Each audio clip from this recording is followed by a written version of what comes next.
A pleasant June evening to you here on the north side of Ankeny. The 22nd of June means it is time for high school softball CIML action. It's the Ankeny Centennial Jaguars and the Southeast Polk Rams tonight on Centennial Digital, brought to you by the Carl Chevrolet family of networks. Along with Kevin Fisher, I'm Paul Yeager. Glad to have you here as we get ready for a conference game and a game, Kevin, that's set up. We could have history in one pitch tonight if all goes well for one miss.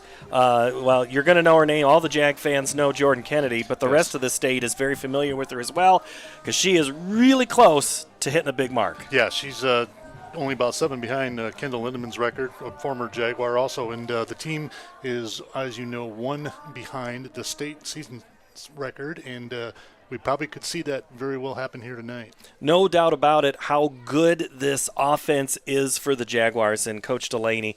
They hit the ball everywhere. There is no hiding from this lineup. No, it's a formidable lineup, you know, up and down line. They have 11 individuals that have hit a home run this year, and they got, 4 of the top 10 in the state in the home run total tally right now. So it's just it's a hard lineup to work around. You can't really escape anyone. After dropping 3 last week, Southeast Polk has now put together 6 in a row. They beat Urbandale in a pair, Muscatine, Bondurant, Farrar, North Scott, and St. Ed's on Saturday over at Waukee Northwest. That's a team that the Rams and Jags have some pretty good battles, and I expect nothing different tonight. Yeah, they've ran pretty even here through the years. When I just looked at the stat there, it looks like actually the SCP has the lead by 1.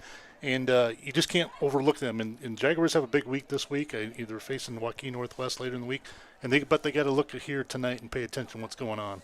This is a huge one for them. And, yeah, that doubleheader with Northwest looms in just a couple of days. It'll be Polk tonight, off tomorrow. Then they'll be on the south side for the AGSA night, Ankeny and Centennial. Then it's Northwest, and then the weekend it'll be Iowa City Liberty there on Friday before they have the weekend off. And then once you get into July, it's serious. We'll get the pairings here coming up.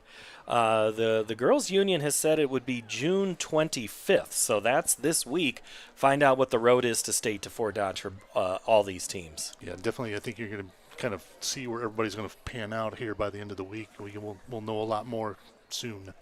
We're getting ready here. We have both teams have gone through their pregame infield, and both coaches are waiting at their respective batters boxes. They're just waiting on the umpires, and they just finished that JV game about 25 minutes ago, just after 6:30.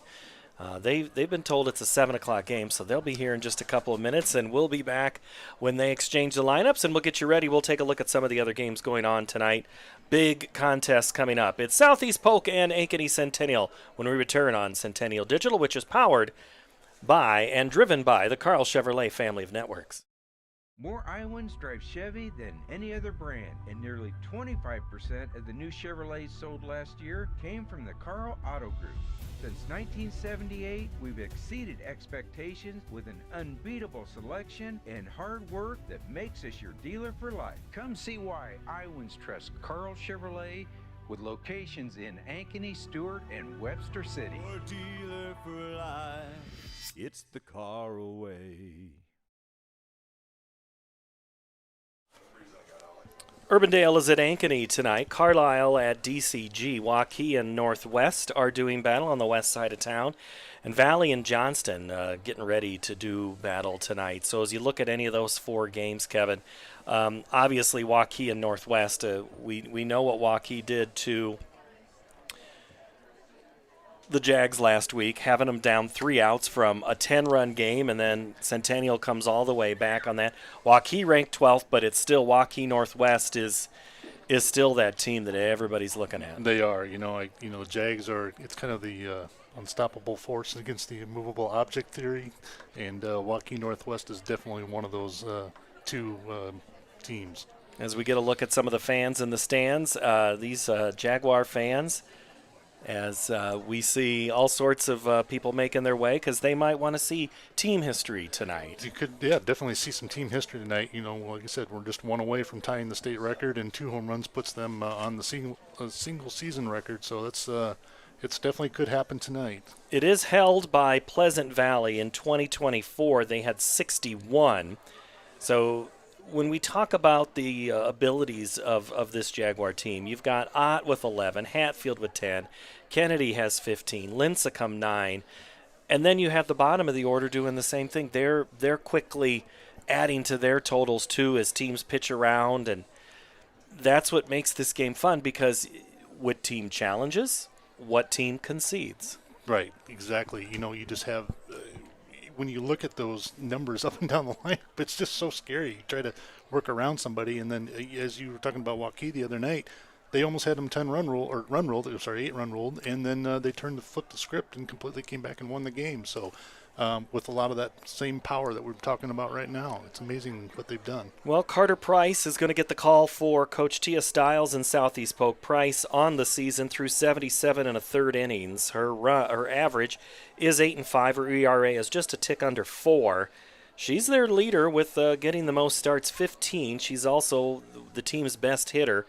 She did throw a shutout against North Scott on Saturday over at Northwest, and she did pitch in the first matchup between Centennial a few weeks ago. She gave up 5 earned runs, 8 walks, and 4 strikeouts in the loss. And Centennial tonight is going to counter with Lauren Sandholm. She is in that first game, so it's the same matchup that we had in game 1 before. She threw 7 innings, 7 hits, 3 earned runs, and a walk and 2 strikeouts. Walks are key to keeping team runs off the board, especially when you got these home run hitters. But it's just the defense just always kind of drops that shoulder. Yeah, exactly. You want to make sure that you're trying to keep as many runners off the bases when you're playing against the Jaguars as you can. You don't want to give them any free bases, and because they'll make you pay the price when that happens. You don't want to see runs comes in 2s and 3s and 4s and numbers like that. Well, we are waiting there as we had a look at inside the Jaguar huddle as they get ready. And if I stick my head out the door, that's usually when the umpires will show up. But I see Coach Delaney looking down. He looks like he's more staring him down there. Coach Delaney is very anxious. You've been around him enough over the years. He is always raring to go, and if you're not 5 minutes early, you are 5 minutes late. And I think Coach Stiles is not too far. Would be one of those that also gets going. She's been around a long time as well. Yes. Both of these coaches have coached against each other over the years. Southeast Polk, their record on the year, 15-9. Taking a look at some of their games this year, they had lost to Carlisle, which is a very good 4A team, lost to Centennial, also to Valley, who is third in the rankings right now, and split with Waukee. Losses to Northwest and then Ankeny last week. And then the rest of this week for Southeast Polk, after tonight, it'll be one game with Johnston tomorrow afternoon, and then it's a doubleheader with Dowling Catholic before Ankeny on the 25th and Johnston next week on the 29th for senior night there at Johnston Middle School. So our umpires are there, and tonight it is Randy Reinertsen behind the plate, and Brian Schrumdinger is on the bases, so they are exchanging the lineup cards, and the boss is out getting camera shots. We don't normally get that close of a view, do we? I like this. He's right out there in the thick of things. This is great. Giving us our look. I feel like we're getting ready for state tournament already. There's Coach Stiles, and her lineup tonight is as follows. Hallie Clark, Burley Weiland, Ivy Orilko, then Carter Price, 1, 2, 3, 4. Then it's Jaden Woods, Kaylee Thamontry, Ella Wheatley, Brinley Cope, and Kenna Brooker. Your flex and playing the second base tonight is Josie Wadstrom. Coach Delaney will counter with this lineup. It'll be Corey Lincecum, Ava Faber, Jordan Kennedy go 1, 2, 3. Then it's Maddie Ott, Miley Hatfield, Delaney Weibel, Lauren Bartine, Lauren Sandholm, Emmy Ott. And your flex is Lydia Lacey, who is at the shortstop position. So we now, I think, are going to have the introductions as well as the anthem. We'll turn things over to public address and get you caught up, and you'll meet all the players again. Featuring the Rams from Southeast Polk and your Centennial Jaguars. The administration, staff, and students of Centennial High School supports our state activities associations in making good sportsmanship a priority. Negative comments and acts directed towards players, coaches, fans, or officials do nothing positive in the development of these young people as future citizens. Go Jaguars! For your convenience, restrooms are located at the south end of the complex and concessions are open on the southeast corner of the facility. Now let's meet the starting lineup for the Rams, who bring an overall record of 15-9 into tonight's contest. Leading off and playing shortstop, number 10, Hallie Clark. Batting second and playing left field, number 22, Berkeley Weiland. Batting third and playing first base, number 11, Ivy Orilko. Batting fourth and pitching, number 24, Carter Price. Batting fifth and playing left field, number 9, Jaden Woods. Batting sixth and playing catcher, number 1, Kaylee Thamantri. Batting seventh and our designated person tonight, number 13, Ella Wheatley. Batting eighth and playing third base, number 8, Brinley Cope. Batting ninth and playing right field, number 31, Kenna Brooker.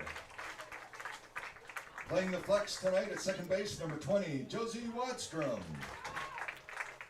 The Rams are coached by head coach Christiana Stiles, and she is assisted by Cassie Harrington and Jada Long. Now, let's meet the starting lineup for the Jaguars, who bring an overall record of 25-1 into tonight's contest. Leading off and playing right field, number 17, Corey Lincecum. Batting second and playing second base, second base, number 22, Ava Faber. Batting third and playing third base, number 25, Jordan Kennedy. Batting fourth and playing center field, number 11, Maddie Ott. Batting fifth and playing left field, number 12, Miley Hatfield. Batting sixth and playing first base, number 26, Delaney Weibel. Batting seventh and our designated person tonight, number 23, Lauren Bartine. Batting eighth and pitching tonight, number 19, Lauren Sandholm.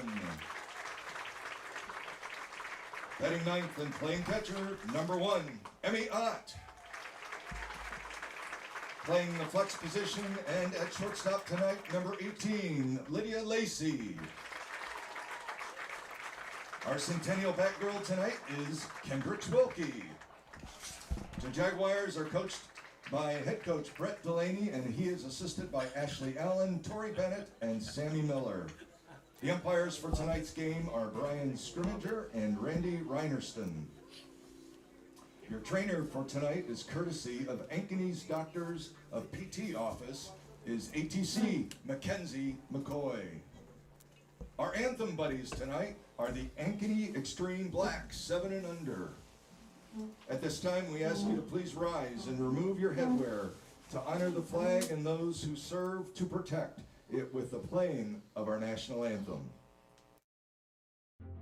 At Ankeny Community School District, we know the power of public education. Your child's preschool, transitional kindergarten, and kindergarten journey begins here with a strong foundation. Certified educators provide an engaging curriculum in safe, nurturing environments. Space is limited for preschool and transitional kindergarten. Experience Ankeny. Preschool is free, and the strong start we provide your little learner is priceless. What if you could create memories that would last a lifetime? That would be pretty cool. Well, now you can.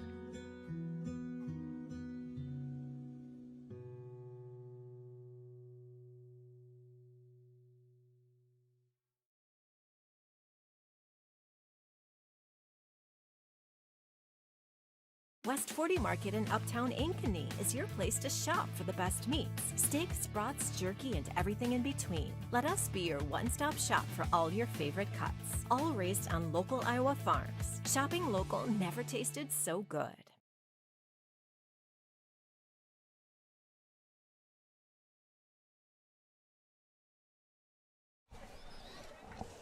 78 degrees. The wind is out of the east at 1 mile per hour.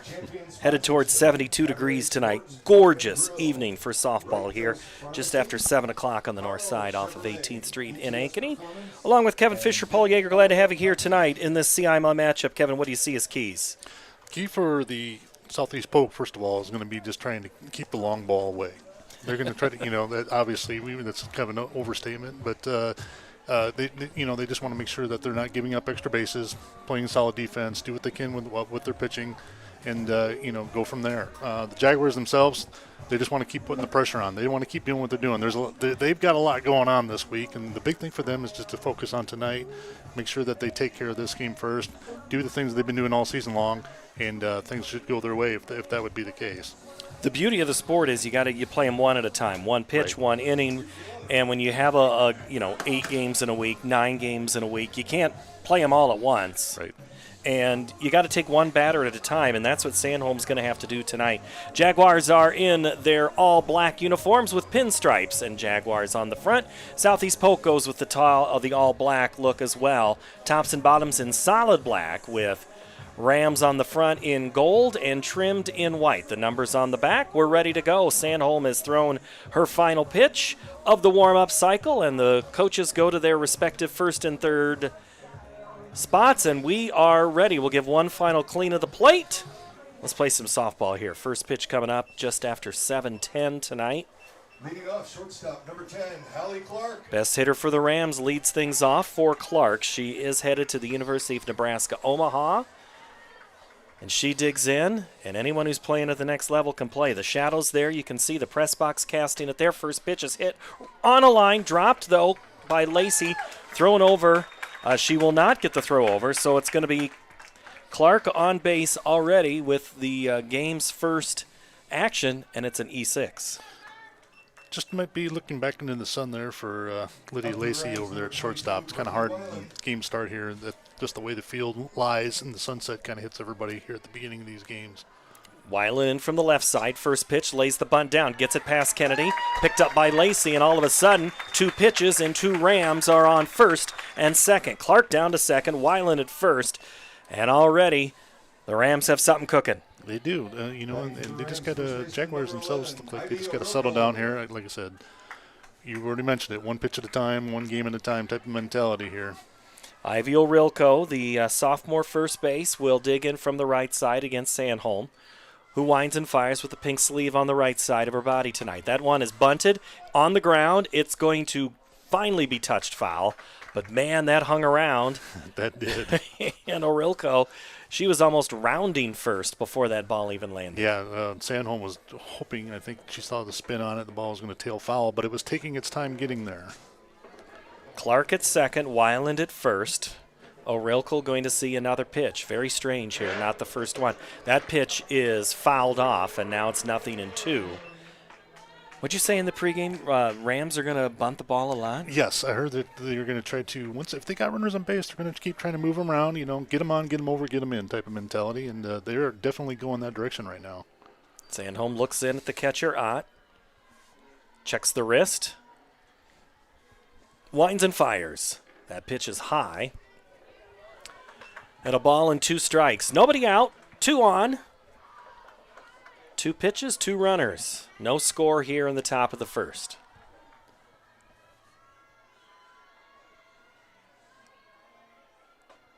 And that's a called third strike. Nice pitch there by Sandholm, kind of catching the corner on that, a little bit up in the zone, but still within the zone, and way to take a little pressure off the defense there for a second. So that'll bring in the pitcher, Carter Price. Chance to help herself with a couple of runners on here. 1 away. Best scenario that Coach Stiles could hope for, other than having the bases loaded, is having 2 on with your cleanup hitter on. Price on the season, batting .444. Has those pink batting gloves on the left and right side. Digs in from the right side, ponytail hanging outside of that white helmet. The pitch is high and outside. After the foul tip, it's now even at a ball and a strike. The thing that can't get lost here is that Southeast Polk throughout the season has a number of hits. The power's not as much as you see with the Jaguars, but they've definitely put the ball in play, and they're going to continue to try to do that tonight. The 1-1 is swung on and fouled back into the screen. and we'll all stay put.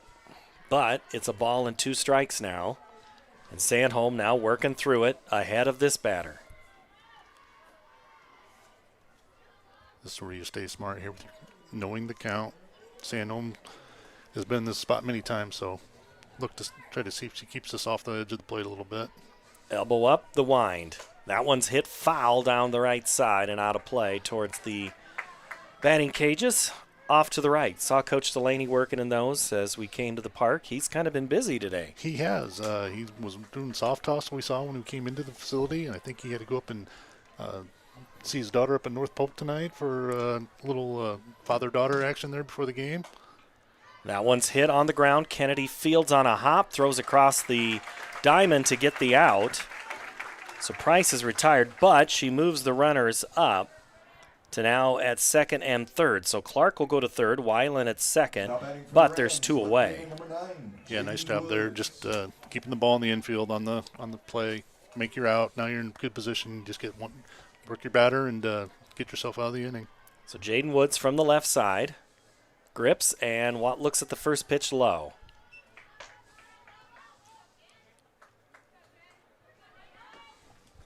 Good crowd on hand tonight on the home side, which is below us and to the right. Getting a chance to see a top 10 matchup here in Class 5A. That one has swung through and missed.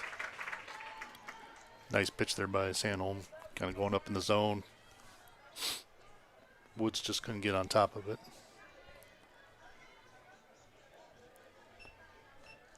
One ball, 1 strike, the pitch. Fouled into the screen, and that'll bounce in front of the on-deck batter.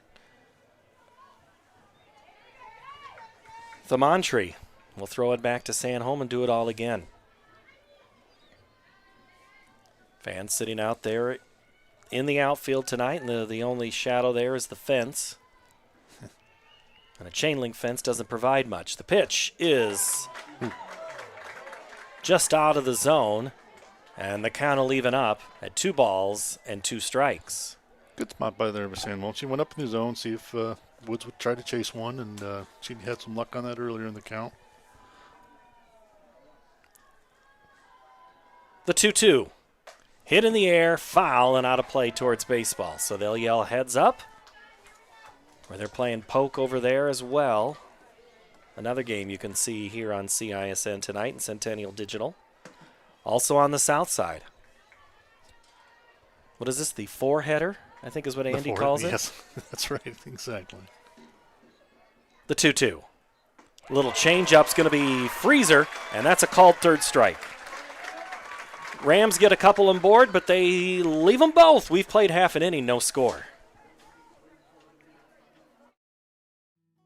At Elk River Contracting, we know a great remodel is a lot like the perfect beard. You can't rush it, and the beauty is in the details most people overlook. Because there are 2 kinds of contractors, the ones with magnificent beards and the ones you don't hire.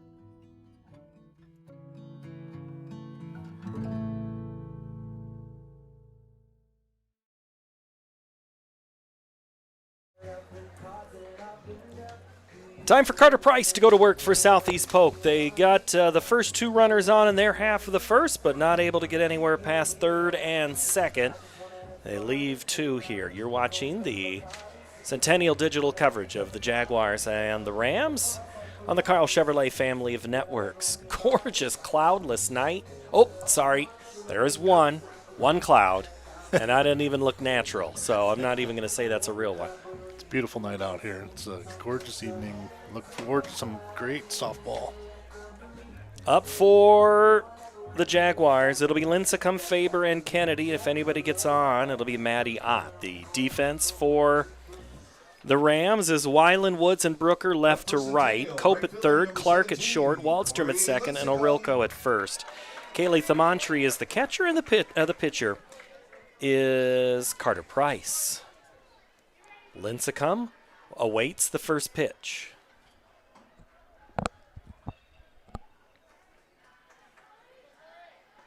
And that one's inside for a ball. And I think there's a little bit of the communications device here not synced up, but I think we're on the same page now. Yep. We've seen that change here in the last year now, using the devices and to communicate the pitch calls, and still getting used to it. Price puts the glove up, puts the pitch in, and it's a strike. As you said, Kevin, talking about that sun, you're kind of almost looking straight into it on these 7 o'clock games. They are. It's very challenging on this field, just the way it's aligned with the even setting sun. That one's hit well in the air to left, up over the... What a grab! Oh. Turning around to grab it is Weiland. She got turned around and pirouetted away to make the catch. She made a fabulous recovery. She, as you mentioned, she kind of took the wrong step at first, but boy, did she recover well and make that fantastic catch there out and left. Weiland's like, yeah, that was the plan the whole time. You can see her smiling right now. I love it. That's great. And the pitch is to Ava Faber, and that is a ball. Faber, the senior, batting .329, 3 homers on the year. Usually need her on base. She fouls that one, flutters into the net. I do love the net here. You can see so much better than you can at other fields in town. It was a nice change. I think if you remember a few years back what used to be there, and we got rid of the post and put up a net, and it's so much easier to see now. And that's easy to see that it's a strike to Faber. And it's a ball and 2 strikes. And we'll see the same netting go in on the south side next year for baseball, softball. So be able to see it much better on both sides. That one is fouled into the net. Another thing you'll see next year is going to be some turf out on the fields starting next year, both sides of town. So real nice change coming this way. That is going to be different to see. That is for certain. Mm-hmm. The 1-2 change up is hit in the air towards right, peeling towards the line, and foul as Brooker gave chase, but that thing like a good slice off the tee. I'm sorry, my hit off the tee slices to the right. Sorry, I got to get that accurate. I think we've all been there. We've all done that times over the years. The 1-2. Swing and a miss. It goes upstairs. Faber's down on strikes, and the Rams have 2 outs. Nice pitch there, by Carter Price coming back, going up in the zone again, getting some good movement on the pitch too, and Faber just not able to catch up. Jordan Kennedy, y'all know what is expected of her most at-bats. Let's see what she does in the first off-read. That one's off the plate. I remember when Kendall Lindemann was playing, and the amount of pitches that would not come anywhere near her. I'm going to see here the rest of the way for Kennedy how many are going to be near her. Here's the 1-0. That one is in the middle but a little up, and Kennedy watches it go for a strike. Challenged her a little bit, but one of the things we've seen with Jordan over the last year and a half is she's been very patient, waiting for that pitch of hers to be for that swing. And that one's outside. And when you aren't pitched to, you have to be selective. Otherwise, your weapon of being able to hit the ball far is kind of negated. Yes, exactly. You do have to be patient. You have to make sure you're selective. But then when it is there, then you have to try to take your shot. And I think she's done just a fabulous job because a lot of pitchers have pitched around her this year. Price is 3-1 coming to Kennedy. That one swung through and missed. Kennedy was looking for it. Took an aggressive cut there. She was definitely looking for something to hit there, and now she is definitely going to be looking for something here. That one's hit in the air towards right, but it's going to go foul and out of play. Just a hair behind on that one. Long foul ball. Almost carried the fence.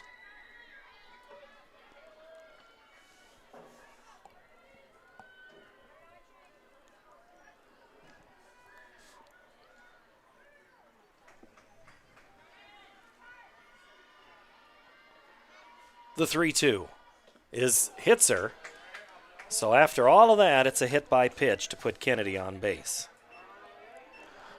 Price just went back inside there, tried to see if she could jam her a little bit, but got a little too close and would have been ball four either way, but put Jordan on base.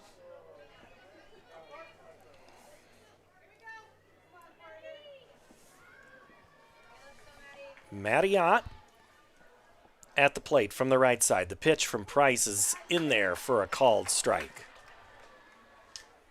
On deck, Miley Hatfield. Kennedy at first with 2 outs. Price holds that left glove up. Bends, winds, and fires. That one's inside. You watch all the outfielders or even infielders too. They all kind of got their hand up on their, on the visor, trying to make sure they can see the ball off the bat. It's just like I said, it's kind of a challenge here for the first couple innings. The pitch, low and outside.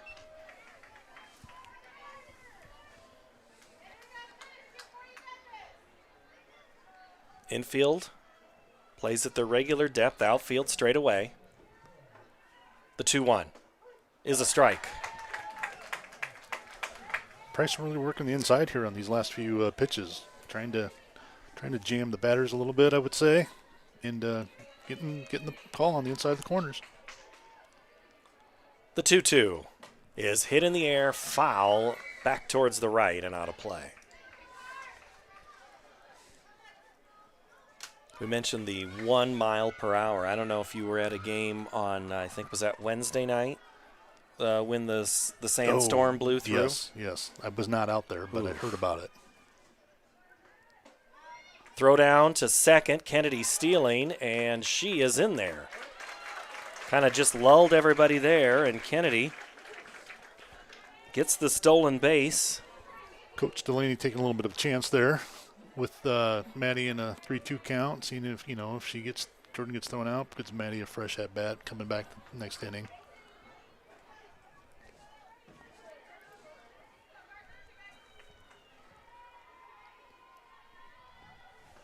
That pitch is fouled to the left side.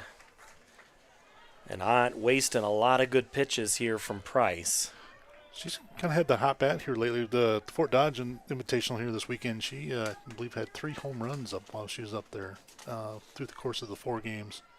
I think it was almost an Oprah game, right? You get a home run, and you get a home run, and that's a ball 4 and a walk. And Mattiot's on board with 2 out. Now batting for the Jaguars, left fielder number 12, Miley Hatfield. So Hatfield has an opportunity here to put the Jaguars on the board. Bats with 2 outs and 2 on. First pitch is inside. That's one thing Price looks to be doing tonight, working these Jaguar hitters a little bit on the inside, trying to jam them. Trying to get the pitch up in there on the hands, making them think they can swing something. That's something.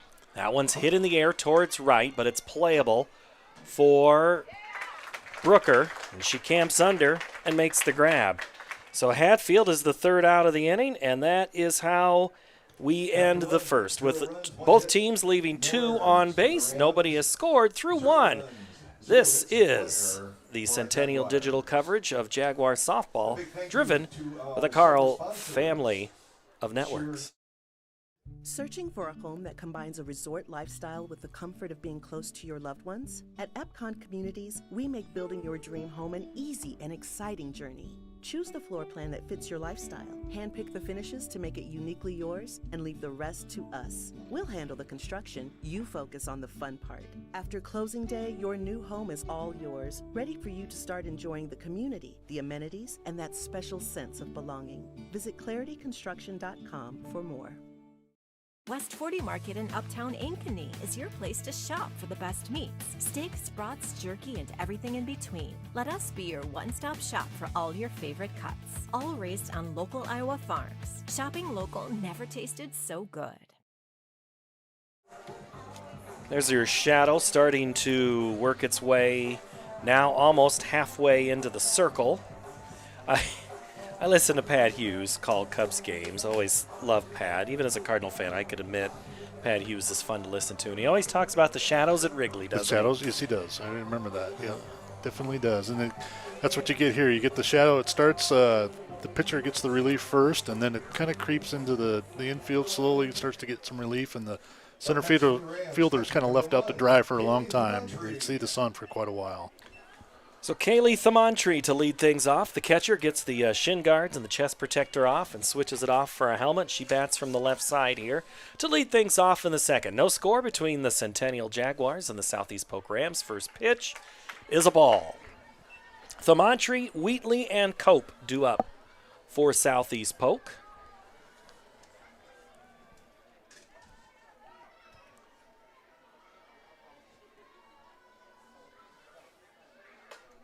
That pitch is fouled near where the food was set up for the Southeast Polk baseball team before the game. I did not get any of those snacks. I didn't just hear saw about them. that. Yeah, we didn't get any notes. Yeah, that takes a village to get these teams here. The pitch is a change up and in. And it's 2 balls and a strike now. Nobody out here in the second. There's a look at Sandholm. Now not holding the glove up as much. The pitch. That's a strike. If she works the right side of that, or our left, her right side of that mound, she can get herself in the shadow just a little bit. Well, you've seen the pitchers that will sometimes they will work the different parts of the rubber, and that one's chopped and fouled. Yes, I'm sure you've definitely seen that working state tournaments, and when they're up there, like I said, there's a certain area of the zone they're trying to hit, and they work from one side to the other. You will often see them do that. They don't just always stand right in the middle. Really, what they're always talking about at state is she hopping? Is she an illegal pitch? Yes. And because there you've had the 3 umpires, and you've got one that's much more looking at it than say you are in the 2-person crew. You're right. So that's everybody's, that's always the whisper. Oh, that's an illegal pitch. There's a lot of misunderstanding, though, actually, what that is, though, when you talk about the hopping, or what they call crow hopping. You hear that terminology. The 2-2 is going to land where the dirt and the grass meet, and it is a leadoff single for the catcher, Thamontree. Up next. Nice piece of hitting there by Thamontree. Just kind of stayed patient, found one, and drove it back up the middle. Got herself on base.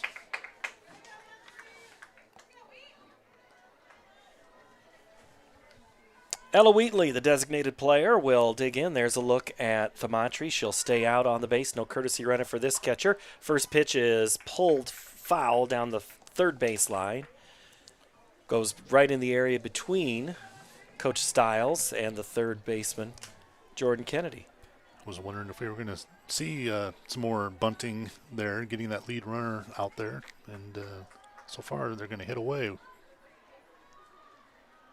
The 0-1 is fouled into the net in front of the home fans on the first base side. So all over the place here for Wheatley so far.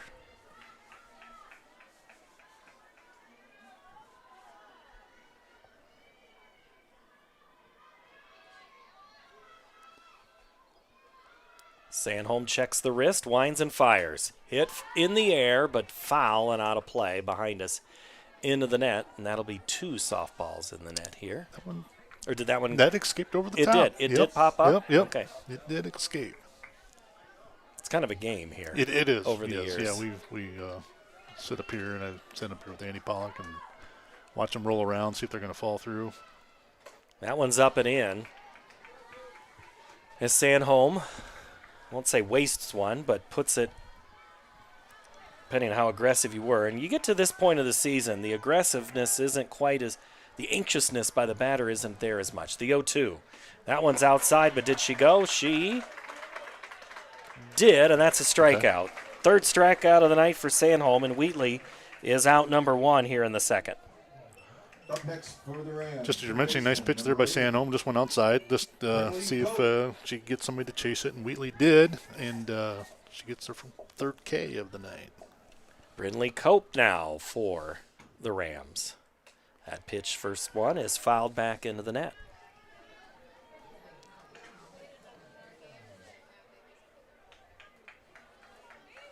Sanholm with the long hair, all trimmed with the pink bows about every 4 inches.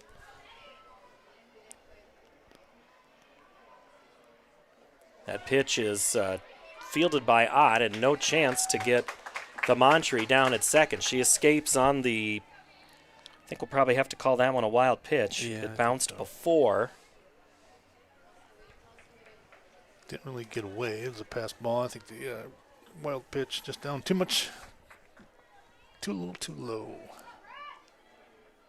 The 1-1 is fouled back into the net. So now Sanholm ahead on the batter. The 8th place hitter Cope here. Kenna Brooker on deck for SEP. The pitch. Hit in the air, foul and out of play.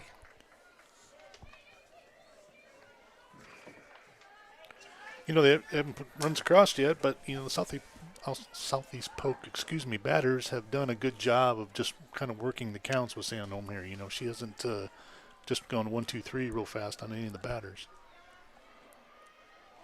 1 ball, 2 strikes. That's up. It's going to get away from Ott and go back to the screen. And scooting down to third is Thamantri. And now that go-ahead run stands at third with 1 out. So now a deep fly ball or even maybe a shallow fly ball could put Southeast Polk on top. The 2-2. That is high. Good place there by Sanholm for that one.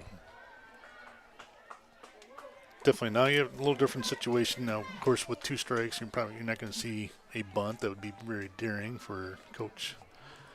But definitely a harder position for the Jaguars as they play defense. The pitch fouled into the net again.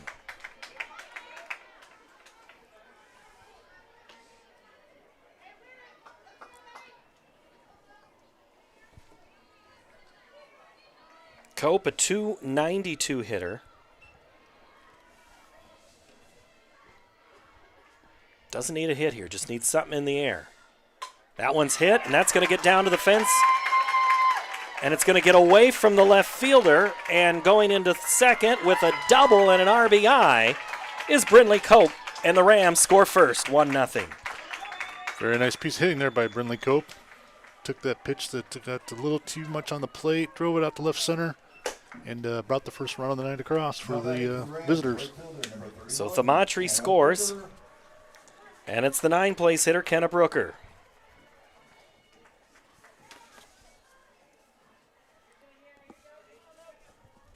1-0 Southeast Polk. The pitch is bunted. Jordan picks it up on a hop, throws it to first to get the out, but the runner moves down to third, so Cope now at third with 2 outs.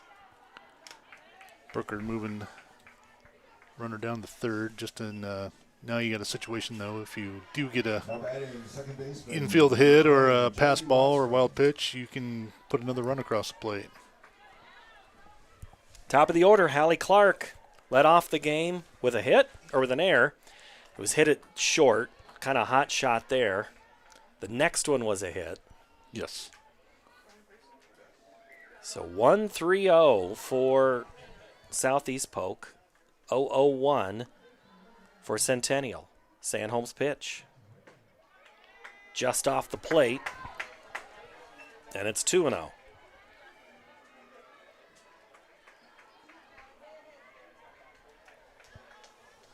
See if the Jaguars can settle in here a little bit. Maybe just a little anxious to start a busy week. And that one looks darn close to the same spot as the last one. Say the fans for both sides. So you're supposed to call it both ways. Let me get a couple other phrases in there. Yeah, right. That one is a swing and a miss. They did call it both ways. They did. That's what I'm saying. Yeah. 2 balls, 2 strikes, 2 outs, 1 in already for the Rams. The pitch is fouled back. We'll do it all again.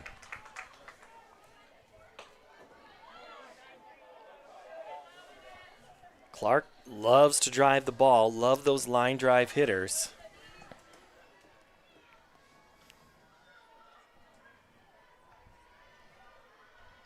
the pitch. Changeup goes high. They're going to appeal. She did not go. It looked like she held back. She thought about it for a second, but was able to stop the hands from crossing there. The 3-2. Foul.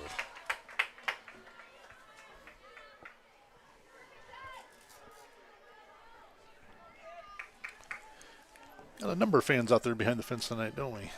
Sitting there watching. Yeah, I was kind of just giving a look to see if I could see if Hallie's mom is here.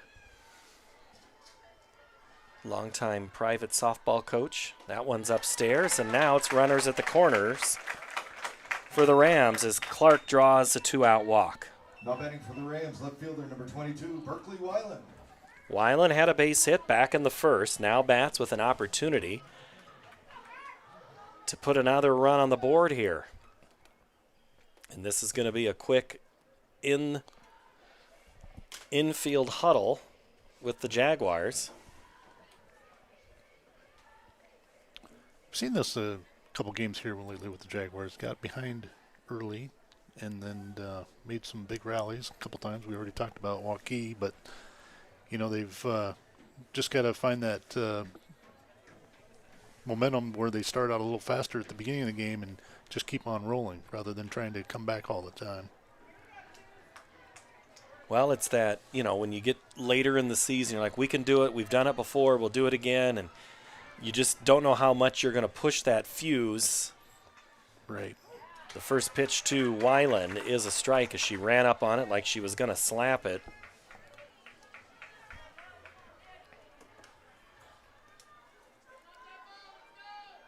The 0-1 coming from Sandholm. That bunt is down, back to Sandholm, clutches, but her double clutch prevented from getting the out. And a speedy Weiland, who already bats from the left side, so she's already halfway there, gets the run across. It's 2-0 Southeast Polk. Yeah, nice little slap there by Weiland. And then getting down, like you say, get down the line faster. You're a step and a half closer to first base, basically, when you start out.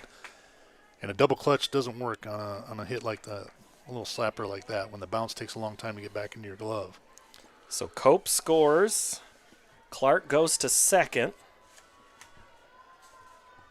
And Weiland's at first, and the first pitch to Orilko is high, and Ott did a great job just pulling that thing back. She did. That was right at the end of the glove there. Almost got away. 2 in here in the second. Ground ball back to Sandholm. This time the underhand toss will be in plenty of time to retire Orilko, but not before the Rams get a couple. They lead 2-0 after an inning and a half here on the north side. Centennial coming up to bat in the bottom of the second on the Carl Chevrolet family of networks. All the pets in Ankeny can't wait to see us at Heart of Ankeny Animal Hospital. Located just south of Uptown, our family-owned and operated practice has yearly plans with monthly pay options. Your dog or cat can get routine and preventative care before you may ever even know they are sick. From dental care to x-rays to our own pharmacy, we love them like our own. Your pets are our pets at Heart of Ankeny Animal Hospital.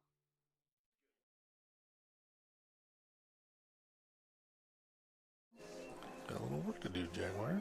The Jaguars do have a little bit of work to do as the Rams score a couple in their half of the inning. They plate 2, lead 2-0. It's the middle to bottom part of the order. It's Weibel, Bartine, and Sandholm due up for Coach Delaney's squad here. They are 25-1.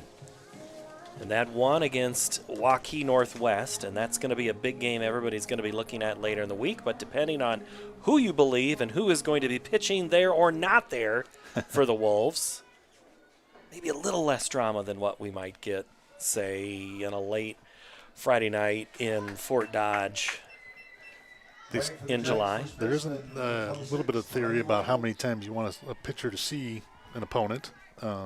Not let them see so many times they're at bats against a certain pitcher because they get to know their nuances, and a little strategy there by coaches as you see throughout the season.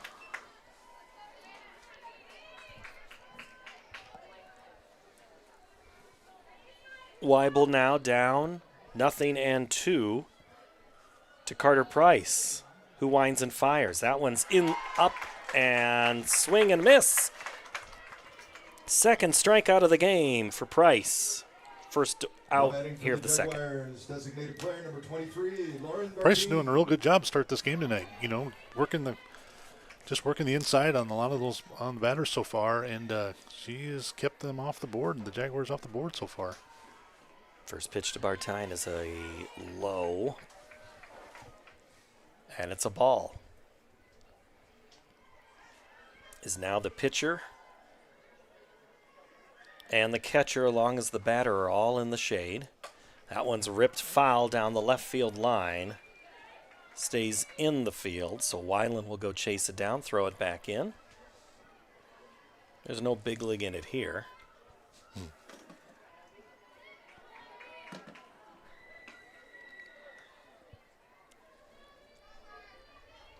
There's a look at Coach Stiles right off the shoulder of Bartine, and that one's up again this time, though.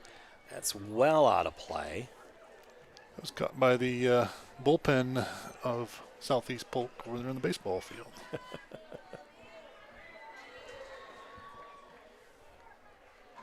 The 1-2. Ground ball to short. Clark fields, throws, gets the out.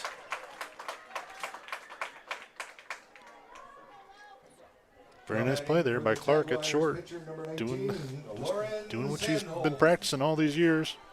Field clean, make a nice clean throw to first, get the second out of the inning. Sanholm, a .442 hitter, looks at the first pitch strike.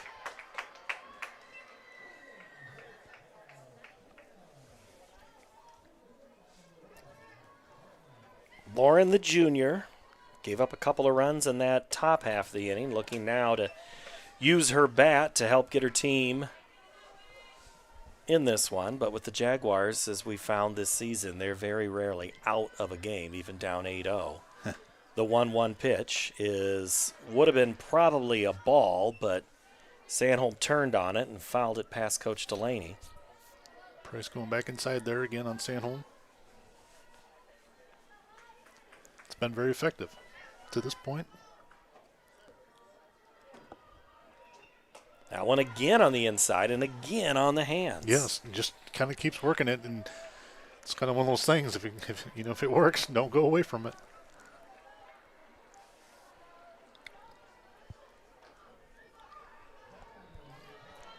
That was some work by Lauren there to do all those pink ribbons.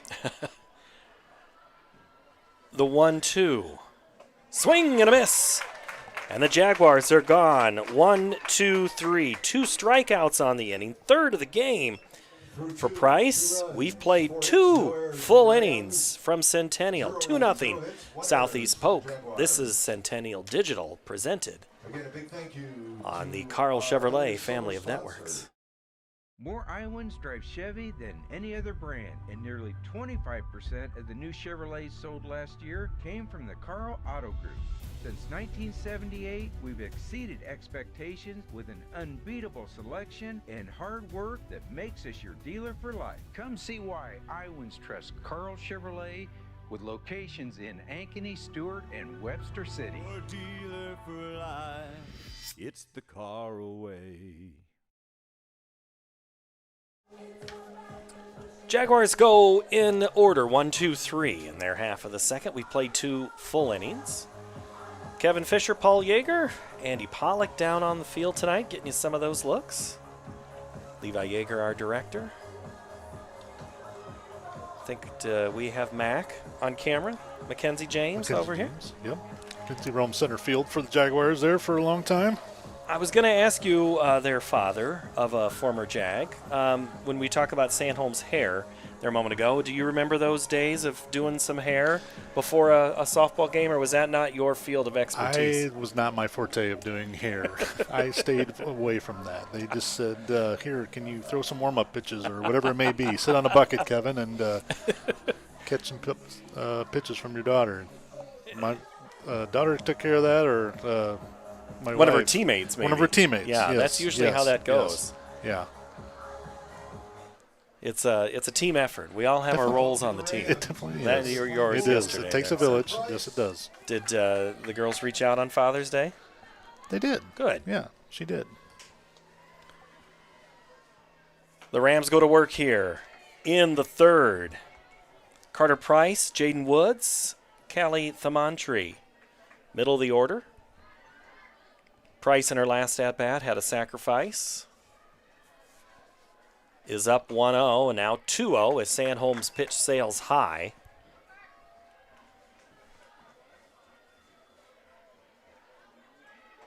Rams put a 2 on the board in the second, looking to add to it here in the third. That's a strike. Nice location there. Inside lower corner there by Sandholm.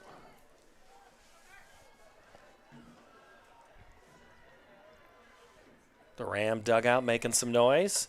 That one's fouled away and out of play off to the right side of the field.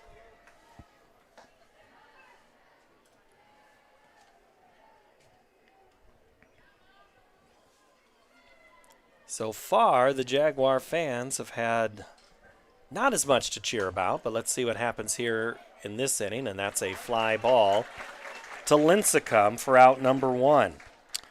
Good play there by Lincecum out in right field. Taking her time, make the judgment of how far that ball is flying out there. Sometimes when those are coming right at you, it's hard to judge where exactly they're at in terms of distance, and she made a good play on the ball there. Woods, who walked 3 times the first time they played, rips one to the right center gap. It's going to go all the way to the fence. Lincecum up into second, but not before Woods is on with a 1-out double here in the third. Real solid hit there by Woods. Right center. So Thamantri, who was the instigator in that last inning, comes up with a runner in scoring position with 1 out here in the Ram half of the third. First pitch is punched to the left side. Lacey kept it in front of her but couldn't get it cleanly fielded, and Thamantri's on base now, so now it's first and second with 1 out for the Rams. That'll be one thing that Coach Delaney will talk here a little bit about the errors in the course of the night evening.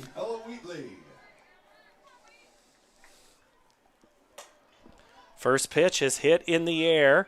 Right at center is Maddie Ott. She drifts about 6 feet to her left to make the grab, and there's 2 away now here in the third. So Wheatley was looking to hit first pitch there. She was. The batters from Southeast Polk, they've been kind of that passive aggressive. They've been patient, but they're also looking for that pitch to drive somewhere. And that's a strike to Cope.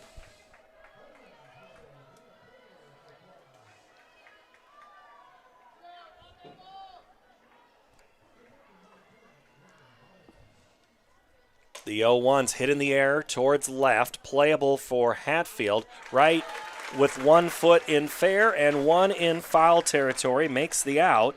Third out of the inning, the Rams leave a pair. They still have a 2-0 lead as we go to the bottom of the third here from Ankeny Centennial.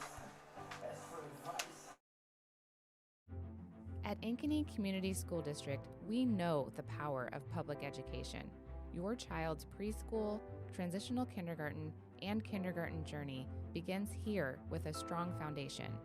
Certified educators provide an engaging curriculum in safe, nurturing environments. Space is limited for preschool and transitional kindergarten. Experience Ankeny. Preschool is free, and the strong start we provide your little learner is priceless. What if you could create memories that would last a lifetime? That would be pretty cool. Well, now you can.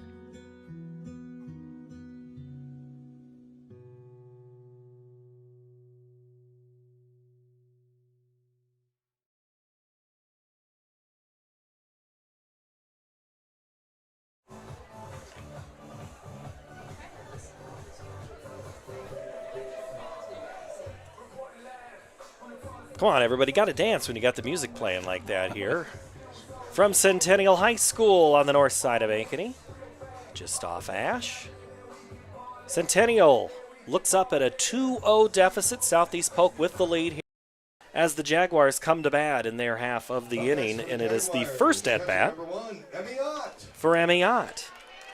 So, in a way, not quite the minimum, but darn close for Carter Price and the Rams.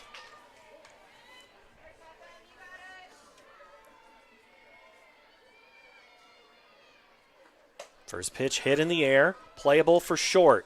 Clark is there, puts the two hands up, grabs the ball out of the air, and there's one away. Emmy was looking to attack right away there. First pitch, just got under it as it was up in the zone, just a hair. And one pitch, one out. It's pretty effective there. Lincecum, the future Drake Bulldog, bats for the second time in the game, and she sees a pitch that's a strike. She led off the Jaguar batting with a fly ball to left back in the first. Bats here in the third with her team down 2-0. The pitch from Price. Hit in the air again, but this time it's on the infield. Coming in is going to be the catcher, and I'm not sure that's exactly the one you wanted. I think Orilko maybe had a better angle on it, but Thamantri took it. That's leadership. She did a good job with it, because usually on something like that, you want your first baseman or your third baseman crashing in to make that catch as they're coming at the ball. And the catchers, that's a hard look with the catcher's mask on, too. And it's going away from you as the catcher. And that's hit one hop over from Waldstrom to Orilko. And I think that was 3 pitches. Yes. And it's 3 outs. The Jaguars go in order in their half of the third. 2-0 Southeast Polk here on the Carl Chevrolet family of networks. At Elk River Contracting, we know a great remodel is a lot like the perfect beard. You can't rush it, and the beauty is in the details most people overlook.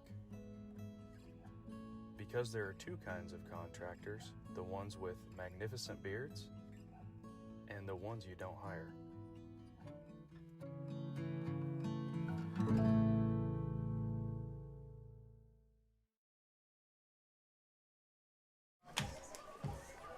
We're playing just one tonight, one game on this Monday night. Everybody with the day off yesterday, if you wanted to play a game, you were likely rained out on Sunday as it started raining here about 7 a.m. Rained until about 2, so a lot of tournament games. Just called it good after Saturday. Yep. The youth, anyway, not the high school kids Yes, playing. Right, right.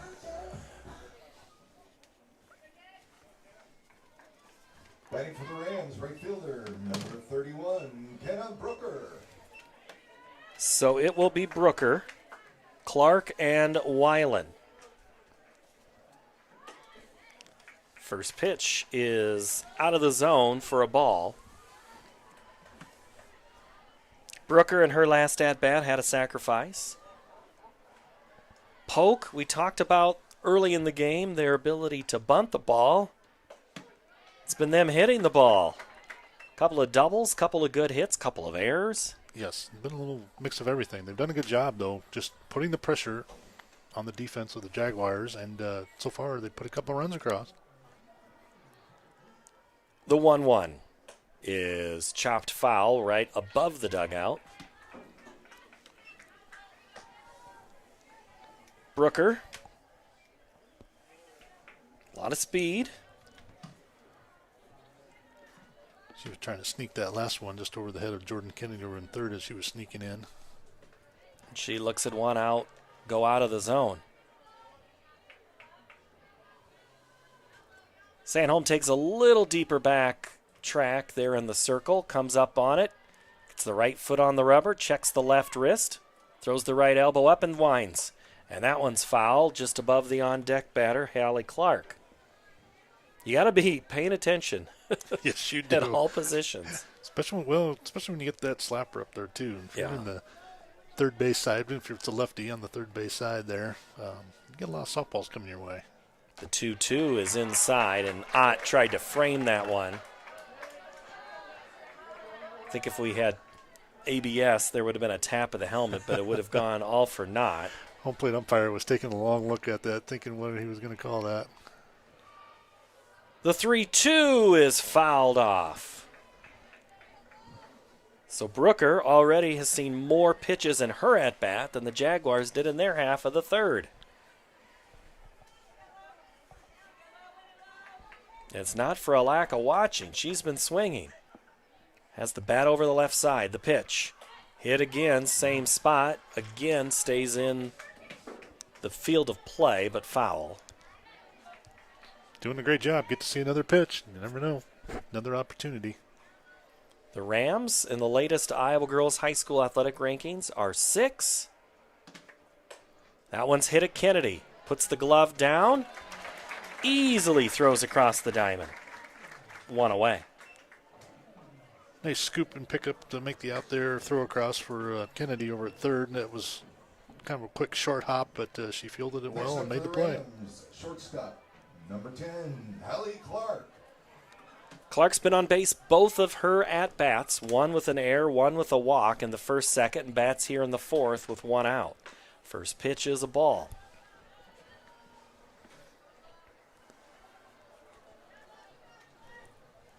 Clark, as we said, headed to Nebraska, Omaha. That one's hit foul. Omaha, the end of the college athletic season is tonight. Game 3 of the College World Series final, North Carolina and Oklahoma. Little winner take all tonight. The 0-1. And that is outside.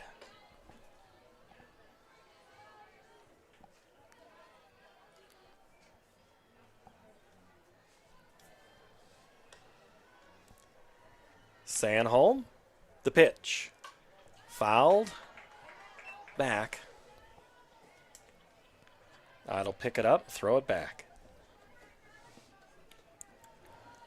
Maddie out there in center waiting to see when is that shadow going to get to me so I can see again.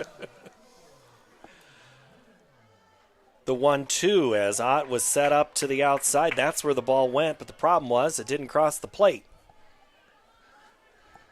A little off there by Sanholm. Seems she can get a you could even see swing. Did you see Ott? She pointed it was out. Yes, he was like, yep. The 3-2, chop foul.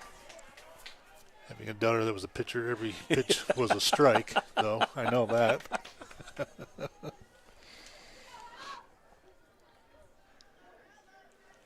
Has your blood pressure gone down since she's not pitching anymore? Actually, I think it's gotten better. Yeah, I don't pace around. I can actually sit at a ball field. The 3-2 change-up misses, and Clark is on base for the third time with a 1-out walk. Yeah, I don't know how you. Rams left fielder number 22, Berkeley Weiland. I don't know how you dads of pitchers do it. It is tough. The kid to my right, when he was pitching, I'd get nervous, and that was several years ago. Yeah, it is a challenge at times. That is slapped. Sanholm Field shovels to first. Weibel had her foot on the bag for out number 2. Good little scoop to get the Rams, out at first base. 11, Ivy Orelko. Just fielding from position there by Sanholm. Orilko, the third place batter, is struck out and grounded out. Looking to push a run here. And it's fouled back just to our left. And that one, Kevin, is going to be ball number. It's like playing. Pretty sure they're going to have that. It's going to be in the prediction market here soon. That pitch is upstairs. Lucky fan. Souvenir. That one used to be tougher until the ring that was around that net used to hold it up there. Now it fell out. Fouled back into the net, about 10 feet off the ground, and it'll stay at a ball and 2 strikes. Shadows growing long all the way halfway to center field right now as we are just after 8 o'clock. Change up, hit up the middle, right up there. And that is going to plate another run for the Rams. Ott's going to throw home. It's going to be all the way there. Throw down to first, not in time. And Clark scores the Rams' third run as they take a 3-0 lead.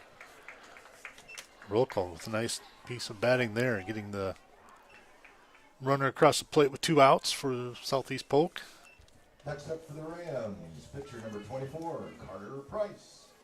Price with an opportunity to help herself here. She is 0 for 2 with the sacrifice and a fly out. Orilko, that third place hitter, you just don't keep him quiet that long. First pitch is fouled off to the right side, and Sandholm gets ahead again on another batter. Yeah, you're exactly right. You get those 3-4 batters enough opportunities. They're there for a reason. They're going to find a way at some point in time. The numbers play out over the course of the season and of the game as that pitch catches the corner for a strike, and Sandholm now up 0-2 on her fellow pitcher Price. Sandholm checks the wrist, looks to the dugout, shook off the first one.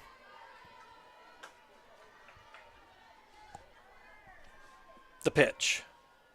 Hit, and that's going to get down for another base hit. Orilko's going to go to third, and it's going to be runners at the corners with 2 out on a 2-out single by Carter Price. Price with a real solid hit there to right center, just to the left of Mandiot. And Jaguars look like they're going to talk about a few things here.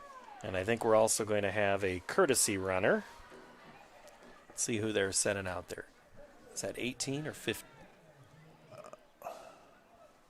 Just turn a little. 16. 16. So that is Reese Curfey. Courtesy runner for the Rams, number 16, Reese Curfey.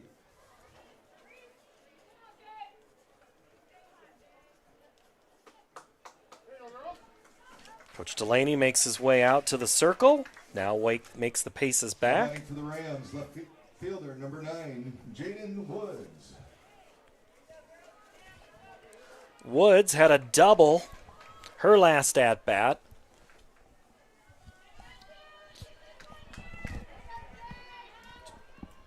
These Southeast Polk hitters have just been doing a very good job being out aggressive out front on a lot of these pitches by Sandholm. Woods took an aggressive swing.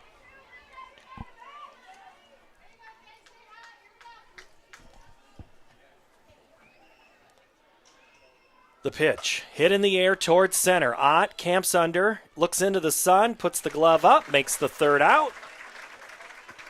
So again, the Rams leave a pair, so they have left 8 on base this game, but they lead 3-0. Jaguars come to bat in their half of the fourth here on the Carl Chevrolet family of networks. At Elk River Contracting, we know a great remodel is a lot like the perfect beard. You can't rush it, and the beauty is in the details most people overlook. Because there are 2 kinds of contractors, the ones with magnificent beards and the ones you don't hire.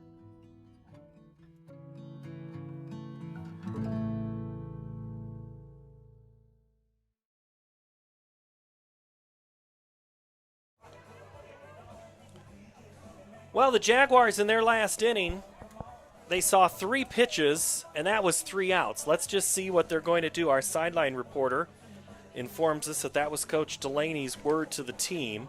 Let's see a couple of pitches. Yeah, be patient. We saw that an inning ago there. It was 3 pitches and 3 swings and 3 outs, and they weren't probably, they looked like they were the pitch they wanted, but obviously when they made the cut at the pitch, it wasn't the result they wanted. So maybe a little more patience. Make sure you're seeing the pitch that's going to be drivable somewhere. Let's not try to hit out of the park first. Let's get, let's start with some hits and go from there. Third baseman, number 25, Jordan Kennedy. Well, Kennedy comes to bat with nobody on, so if you're Southeast Polk, that's as good a scenario as you can hope for. She might get 1, but not get 4 or 3, depending on what happens. Let's see what Kennedy does here in her first at-bat. She got hit by a pitch. She bats here in the 4th with her team trailing 3-0. 3-7-0 for the Rams, 0-2 for the Jaguars. Centennial looking for their first hit. Kennedy, the 1-0-2er, is inside, and that hit her again. And that is one thing that one coach in the CIML had told me. He says, yeah, we're not going to hit her. A lot of teams are hitting. I'm not saying that was an intentional thing. That one actually looked like it got away from her on the inside. In fact, Coach Stiles doesn't think it hit her. Yeah, I didn't know if it just bounced up into her foot or lower part of her leg there. But it did look like it from here, but we couldn't see exactly where it was at. So 2 hit by pitches for Kennedy. She's on at first. Maddie Ott to bat. That pitch is inside.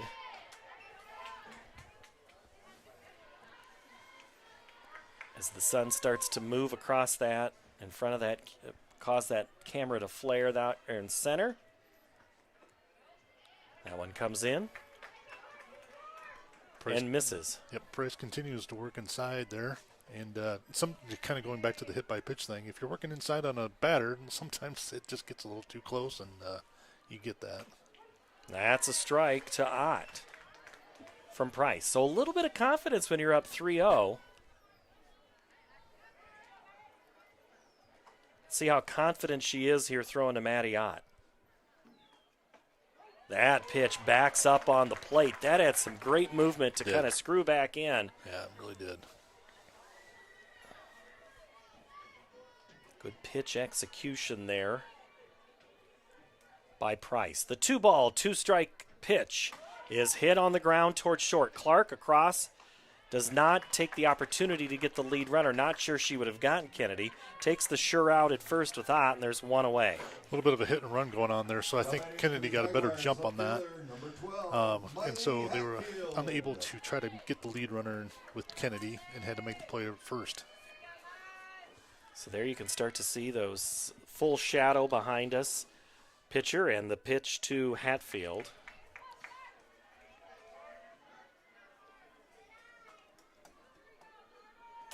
That's a look at Kennedy at second. Price's pitch. Gets away from Arilko, or from Thamatri. Keeps Kennedy at second. Now we're going to have a quick huddle. I thought that one almost actually got Miley, too. It looked like the pitch that actually got Jordan earlier. And I wonder if Coach Stiles thinks the same. I think, yeah, Coach Stiles comes out to check on her catcher. Thamatri says, yep, I'm good. Okay. Yep. Hatfield looking to get her team their first hit of the game here in the fourth. 3-0 Southeast Polk. The pitch is a strike. Nice location after working inside so much. Going back outside there by Price on the outside edge. That pitch goes high. Clark's not worked much from Price has not worked too much from behind the last couple of innings. She's down 3-1. And that one is ripped hard, high, and foul out of play. Definitely would have been a home run had it been 30 feet to the right. That thing would have gone maybe 250. Hatfield was just a hair out front on that one, but it was definitely going to carry the fence if she would have been just a little bit more patient on waiting for it. The 3-2. That's a called third strike. Price just goes right back inside, challenges Hatfield, and gets the call in the inside corner. Batting next for the Jaguars, first baseman number 26, Delaney Weibel. So Weibel, the future Wartburg Knight. And that's going to be Kennedy scooting down to third on a pass ball. So good heads-up base running by Kennedy on the pitch that gets away from Price, who again now falls behind on a batter. So now you just need you need something to land if you're the Jags right here to get a claw your way back into it. Swung on and fouled past Coach Delaney. Yeah, you're starting to get that point in the game where you're starting to you you might start questioning yourself. You don't see him putting runs across the plate. And we know they've been in that position before, but Price is pitching really well, so they want to start seeing some runs get across the plate here soon. The 3-0 is hit in the air towards first in foul territory, right in front of the Jaguar dugout is Arilko. She makes the play, and that retires the Jaguars in the fourth. They leave a runner on base. We have played 4 full innings, 3-0 Southeast Polk on the Carl Chevrolet family of networks. All the pets in Ankeny can't wait to see us at Heart of Ankeny Animal Hospital. Located just south of Uptown, our family-owned and operated practice has yearly plans with monthly pay options. Your dog or cat can get routine and preventative care before you may ever even know they are sick. From dental care to x-rays to our own pharmacy, we love them like our own. Your pets are our pets at Heart of Ankeny Animal Hospital.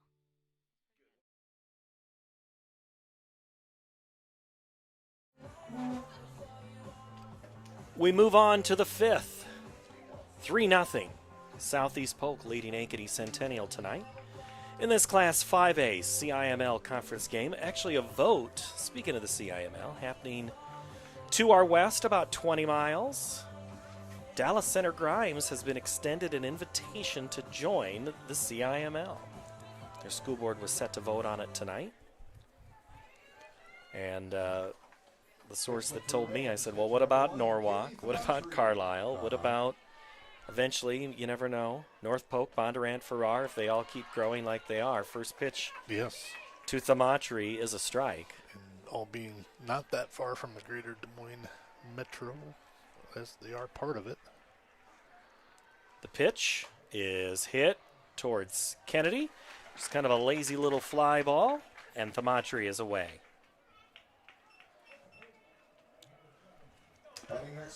But DCG would be a quality start to, in addition to the CIML. They've had some very good teams over the years.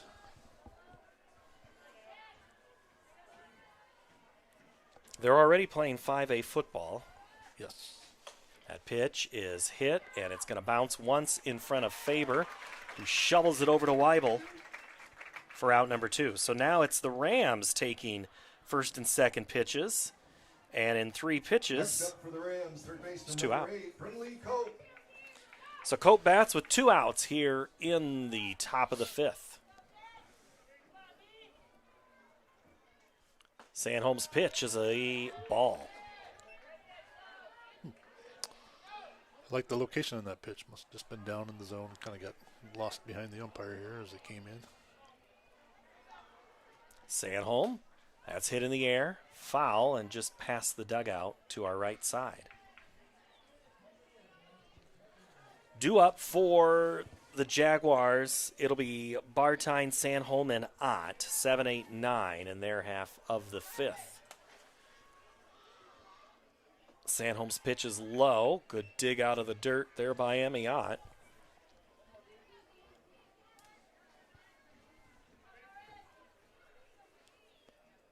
Pretty quiet here on the home side of the stands. And a ground ball off the glove of the shortstop. And that's going to be an opportunity for Cope to go down to first with 2 outs. Sharp. Call that an error, right? I think we call that an error. It was sharp hit, but boy, it was right at Lacey over there at short, and just couldn't quite come up with it. Scooted up the glove and got away from her. Kenna Brooker to bat. And that pitch goes outside. Brooker, the 9-place hitter. Brooker 0 for 2. 2 ground outs, 1 a sacrifice, 1 a ground out. Bats with 2 away. Looks at another pitch low.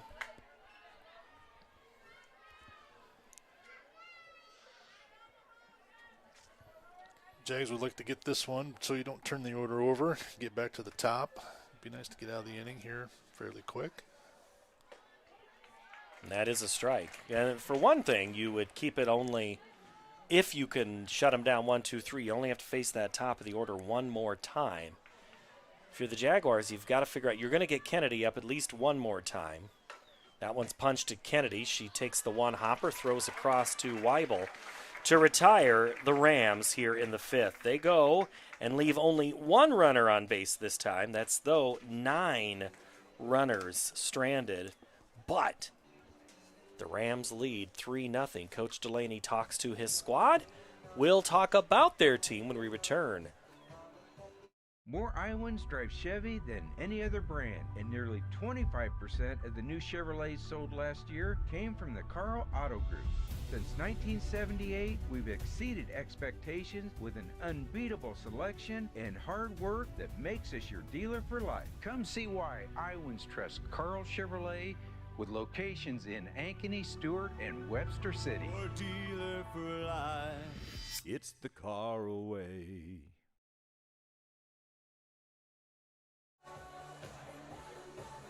Lauren Bartine to bat, followed by Lauren Sandholm and Emmy Ott. For the Jaguars in their half of the 5th, they trail 3-0. Rams from Southeast Polk. Runnels, Altoona, Mitchellville. Designated player number 23, Lauren Bartine. Jaguars still looking for their first hit of the game, but the way they swing the bats, they just need 1 or 2, and then it's usually when the dam starts to break and teams have to look out below. Price's first pitch is nubbed back to her. She steps and throws, 1 pitch, 1 out. Bartine is out number 1. Just off the handle there by Bartine, and Price was easy to make an easy fielding with that, and got to play it first. The umpire takes a look at the ball there because it was, I thought it was off the handle. Maybe it was right off dead off the end of the bat. 1 out for Price. That pitch is bunted in the air. There's nobody at first initially, but hustling down to cover is Wadstrom as Orilko had crashed down along with Price, and Sandholm is out number 2. Next up for the Jaguars, catcher number Sandholm 1, trying to see if she Emmy can catch Ott. Southeast Polk maybe off guard, playing a little too deep, but they did a good job of fielding the bunt and getting out, making the rotations as needed. And that's a looked-at strike by Emmy Ott, who bats here now with 2 outs, nobody on.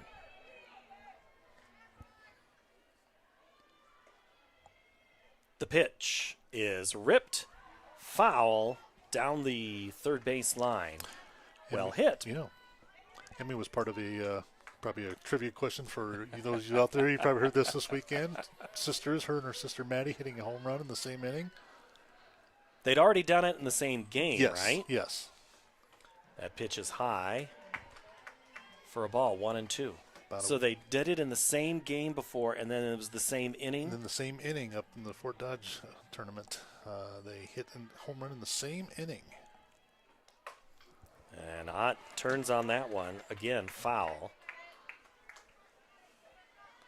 The ball just jumps off the bat of these Jaguars. But tonight, Price has kept them in check on this Monday night.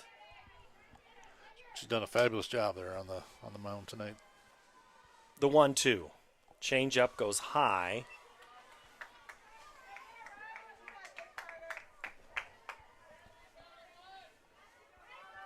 Ott popped up to short, and her only at bat back in the 3rd.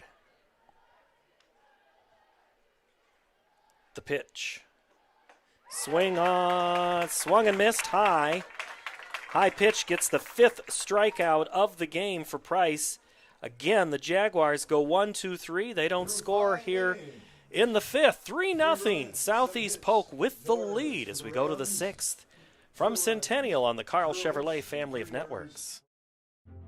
At Ankeny Community School District, we know the power of public education.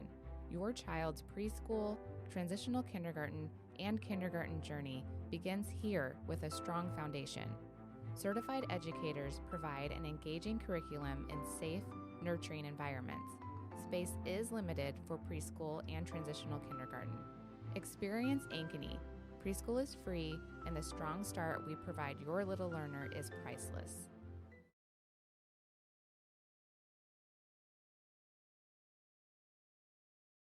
A couple of defensive changes here for the Jaguars. They're going to change pitchers, but they're going to move Lauren Sandholm. She is going to go to short.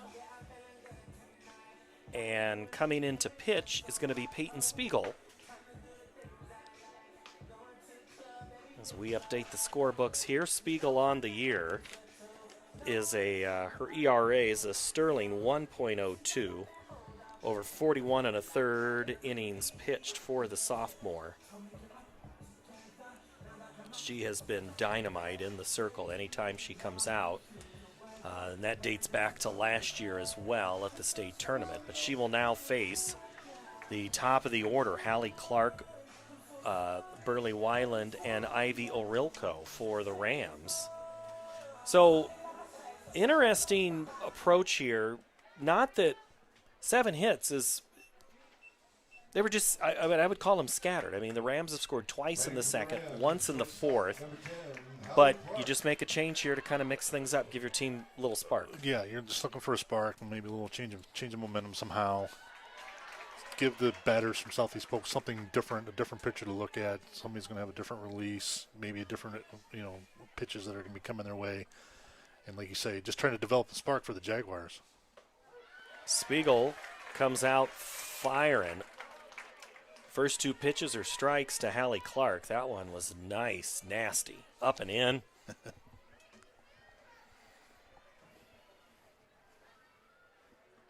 That one's hit high in the air towards center for Ott. Takes a couple of steps to her left, makes the grab, and Clark's retired for the first time. She actually has to go back to the dugout instead of going on the bases, out number 1. Now up for the Rams, left fielder, number 22, Berkeley Weiland. Weiland with 2 hits and a sacrifice, so she's 2 for 2. Bats with the bases empty. So another reason to maybe make this change is you don't want Southeast Polk adding any more runs. I mean, I think Coach Delaney sees 3-0, we can do 3-0 is probably what he's thinking. He just doesn't want it to be 4 or 5. Right. Yeah, just because we did it earlier in the week, not even a week ago. You don't like to tempt that too much. No, you don't want to dig too big of a hole, and Price is pitching really well so far tonight. Bunt is down. Kennedy Fields on the hop, gets the throw, and that's a great defensive play. Beautiful play there by Kennedy over third, just in and out of the glove real quick. She had to because the runner was getting down the line there real quick, but it was a great snap through out of the glove and get the second out there for the Jaguars. Orilko bats now. First pitch is a ball. As now the entire field is in those shadows as the sun sets in the west. High in the air, foul and out of play as it is not the solstice. We are in summer. The days don't instantly get into shorter daylight. It kind of stays the same here for we get kind of a couple of weeks. About 2-week period. Kind of feels like it's the same sunset every night. That pitch is inside for a ball, 2-1. You don't like me giving weather reports like that?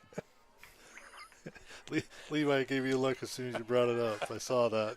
He's like, I got to listen to this at home now. I got to listen to it here.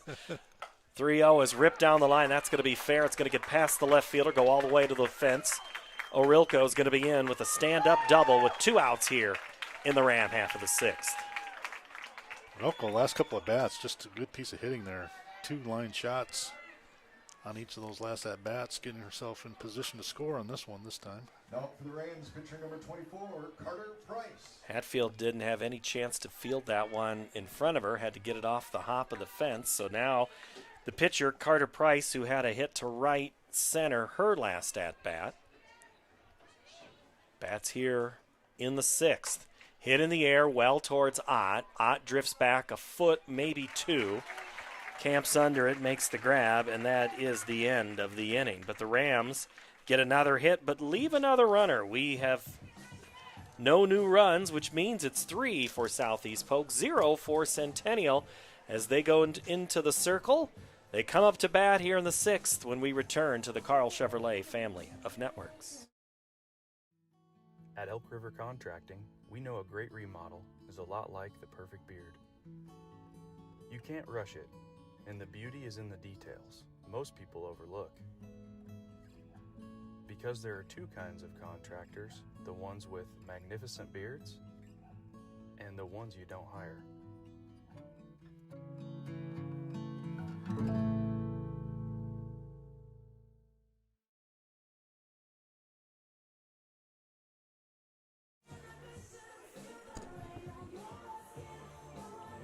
Well, the Jaguars come to bat here in the 6th, trailing 3-0. The number 2 ranked team in Class 5A. Now you're counting outs. You've got 6 to play with, but you got a really good start here in this 6th inning coming up for the Jaguars. If you're going to make a rally, this is the time to start. Obviously, top of the order, and you're looking to get a runner or two on base here, and then start working on some of that power that is potentially there.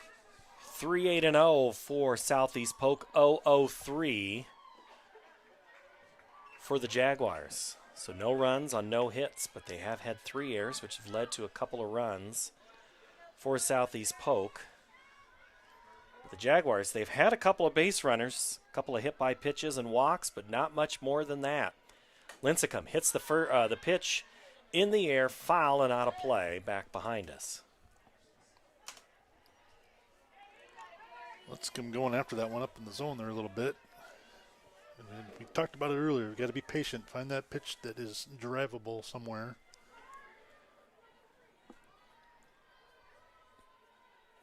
And just see some pitches. That's been part of it, too. Yes. That pitch goes high from Price. There is a limit to being aggressive early in the count. You've got to make sure that that's a pitch that is a viable pitch to hit somewhere. The 2-1 is out for Price. Jaguars beat Cedar Rapids Kennedy and Fort Dodge in Fort Dodge on Saturday. The 3-1 is a walk, and it's a leadoff runner aboard for Centennial. Good job there by Lincecum, just staying patient. Again, it was out, those pitches were up in the zone. There was nothing to swing at, so no use to doing that. Let's just pass the bat to the next batter and let them do their job. Faber. If Faber gets on, or Faber doesn't get on, it hangs on Kennedy, who's up lurking in the on-deck circle. Faber looks at another one high. Faber struck out in the first, grounded out to second in the 3rd inning, and Tia Stiles comes to the circle now to kind of just do a little bit of a reset like I just gave you there as she takes her time out. Yeah, Jaguars, we're just starting to, you can kind of feel like maybe here's a chance for some momentum, and, this is part of coaching, though, too, is at the same time as when you see these things developing, you go out there and you try to slow everything down, talk to your players for a second, look, hey, we're still in control right now. Let's not do anything silly, and just stick with the basics and see what we can do from there. There's a look at Coach Stiles headed towards her dugout on the third base side. We'll get the home plate swept up. Because if all of a sudden you have to pitch to Kennedy with 2 on, you might look at walking, but then that's when you just, who knows what happens. Let's just take it one at a time. And right now it's Ava Faber. Looks at the 2-0 strike. I don't mind Faber taking that. You come out of that timeout and you don't know exactly how aggressive Carter Price is going to be on that particular one, but that's all right. See another pitch. That pitch is fouled into the screen. And now the count is even at 2 balls and 2 strikes. The runner at first is Lincecum. Made it there with a walk. Faber looking to move the line. The pitch goes upstairs for a ball. Count moves full.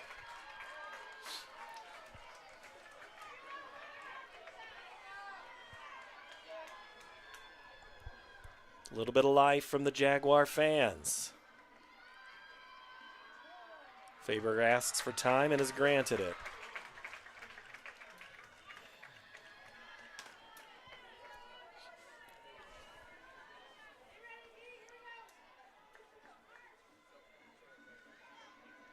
The 3-2. Ball 4.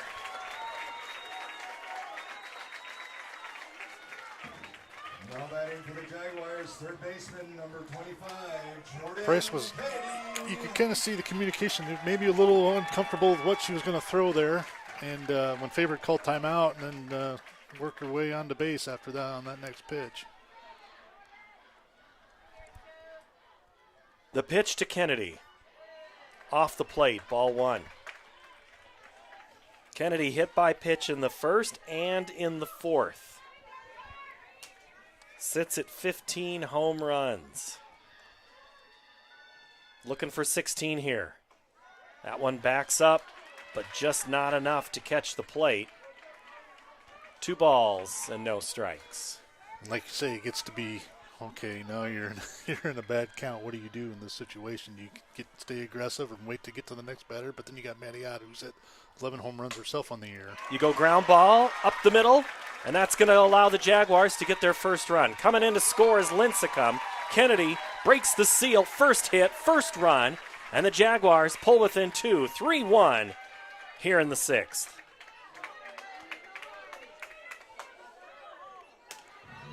Jordan with good piece hitting, just keeping it on the ground, finding a hole through the defense, and Jaguars on board, and all of a sudden, like you were saying, the life is coming back inside to the Jaguar fans here in the stands. No easy out here at all with Mattiot. The pitch to her. Off the plate, ball number 1.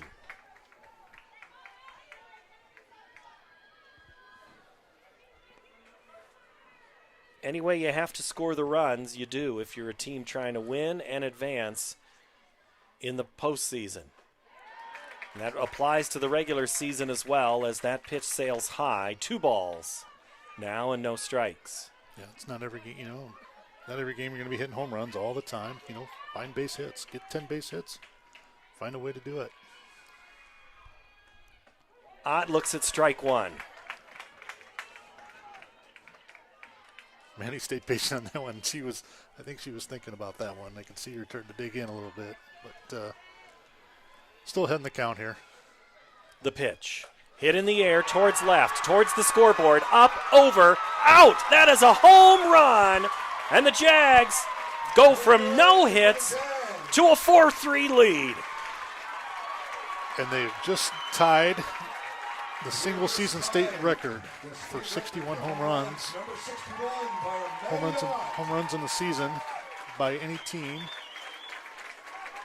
which Pleasant Valley just did in 2024. And just like that, Mattiot gives her team the lead. The fans something, I think you could just see a huge exhale happen from underneath us. Look at their smiles now in the crowd. Yeah, you can see the photo here. Yeah, I know. And it's so funny having a daughter that pitched here, but I'm a few years removed from it. But I'm just the same way. I was kind of holding my breath. I'm like, is something going to happen here or not? And Hatfield takes a big cut, trying to put another run on the board.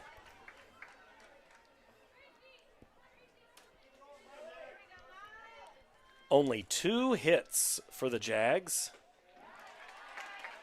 but one of them scored 3. And now we have a tie for all-time home runs in a season. And that one's hit high in the air, but that's going to stay in the park. Underneath it in right field is Brooker, and that's out number 1 here in the 6th.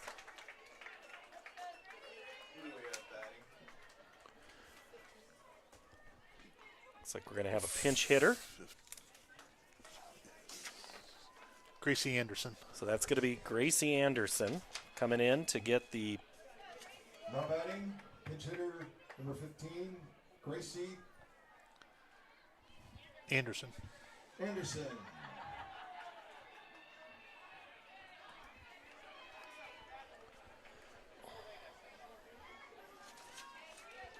So Gracie Anderson, a .396 hitter, 1 home run on the year. Hits from that left side, runs up on it, and watches it out of the zone. So now, if you are the Rams, you're looking at trying to prevent this thing from getting any bigger. And that's the tough thing with the Jaguar lineup. You get, all of a sudden one happens, but you think, okay, it might get a little easier, but it doesn't. They just keep coming at you. The 2-0 coming to Anderson. Anderson slaps at it and fouls it off. Sometimes you just have to make a tiny little lineup tweak. And it's just enough to put sand in the gears and get the offense and defense moving as that pitch goes outside. And now the Rams are in danger of putting a runner on here. And it's amazing what the inning just started with a couple walks. But I've always, as a dad of a pitcher that. And Anderson punches it in the left field for a base hit. Weiland throws it in.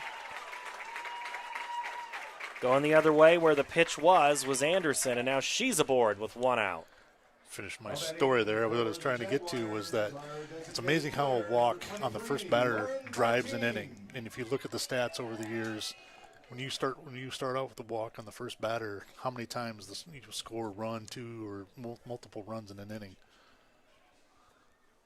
What do you call that? A little bit of kelp on the boat, and it just kind of adds to the as does. you go on. Yeah, not a lot of sailing here in Central Iowa, but there's not. It's a good metaphor. I think about the snowball rolling down the hill sometimes. There you go. There's more snow around here than there is sailing. And let's see what Coach Stiles did there, because she's not gone to the circle just yet. But now there's going to be the change.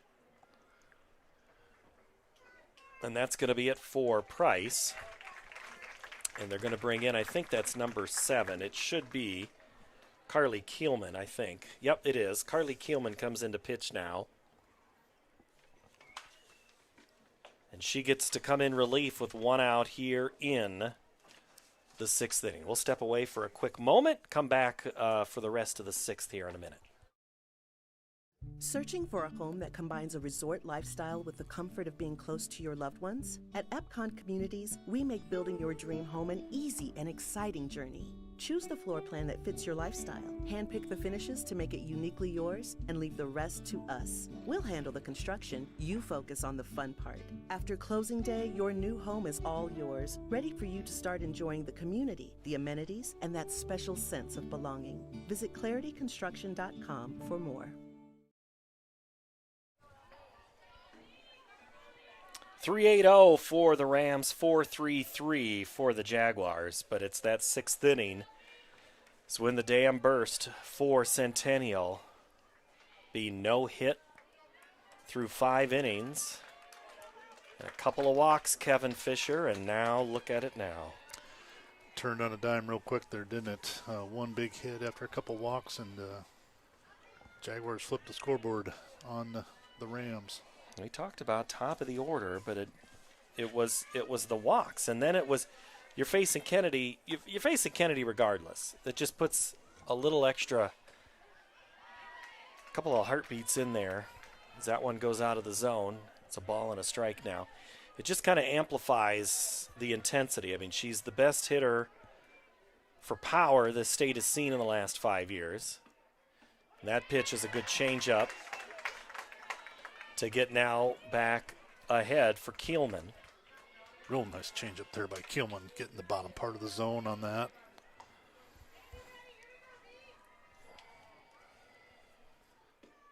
That hit is to the right side. The Rams are going to take the out at first, go Wadstrom to Orilko, and that's out number 2. The runner moves up to second as Anderson, so Bartine is retired, but does her job. And that'll leave it for number 19, Lauren Sandholm. For Sandholm, who's now at short. Started the game as the pitcher. Maybe she'll return in the circle after this. You never know. But she's batting right now.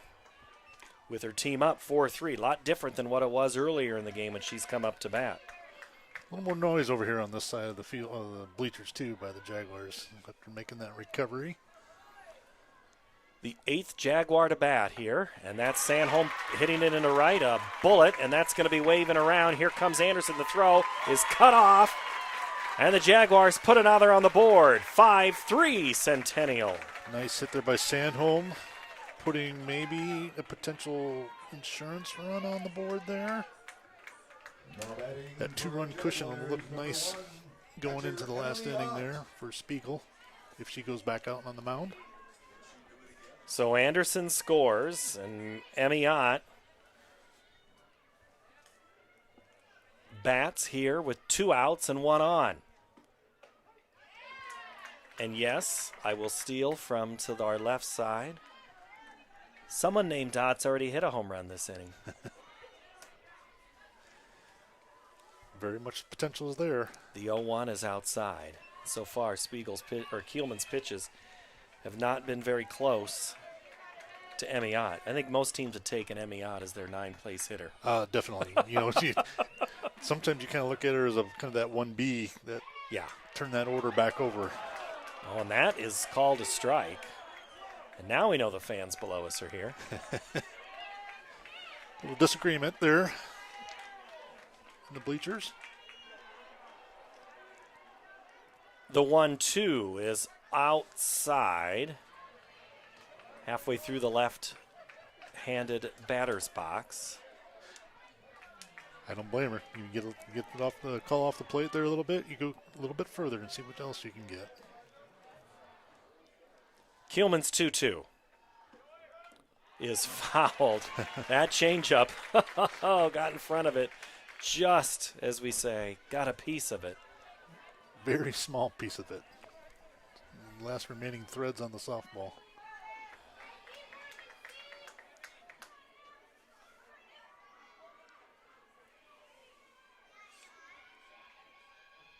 Two balls, 2 strikes. Kielman, the pitch. Hit hard to left. Foul. Would not have been a home run had it been fair, but it would have been close. As Weiland grabs it back, she knows it's likely coming to her. What's that, 8-2? Southeast Polk on the baseball diamond there. We got to look. Oh, that's right. You can see it from up here, can't you? If you Sometimes you can sneak a peek at the scoreboard from the 2-2. Hit in the air towards left, but playable and catchable for Weiland. 9 Jaguars come to bat. 5 of them score. Huge inning capped by a 3-run homer by Maddie Ott. 4 hits and 3 errors for our Jaguars. 5-3 Jaguars go to the 7th. They need 3 to win. Back in a moment on the Carl Chevrolet Family of Networks. All the pets in Ankeny can't wait to see us at Heart of Ankeny Animal Hospital. Located just south of Uptown, our family-owned and operated practice has yearly plans with monthly pay options. Your dog or cat can get routine and preventative care before you may ever even know they are sick. From dental care to x-rays to our own pharmacy, we love them like our own. Your pets are our pets at Heart of Ankeny Animal Hospital.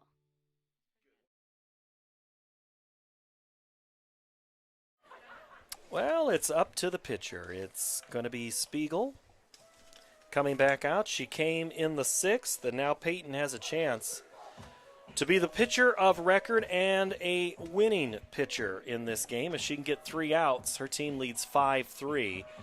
No hit ball through 5 innings, and then that 6th inning for the Jaguars. We're going to talk about that one for a little while.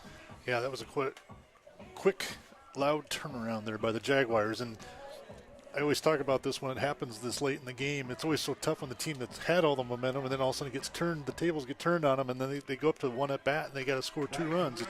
It's a hard turnaround when the momentum gets killed on you like that. Hey, wait, weren't we just leading? What happened? Yeah, it's exactly. That type of thing. Exactly, yeah. It is. Well, it's Woods, Thamantri, and Wheatley. That's the middle bottom of their order. And it's a first pitch strike from Spiegel. Wood's the 5 hitter. She had a strikeout, a double, and an out, a fly ball back in the 4th. She looks at another pitch here, and it's a ball and a strike.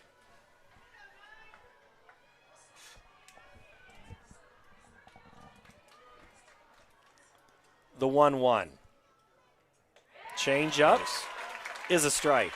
Flutters up. Beautiful change of speed there by Spiegel. Just kind of froze Woods at the plate there. The 1-2 is hit towards Odd, who makes a couple of hard charge steps in to get Woods for out number 1 here in the 7th. Next up for the Maddie showing her speed there out in the middle, out in center field. Not only her power at the plate, but she plays some excellent defense and has covered that center field position well for the last couple years.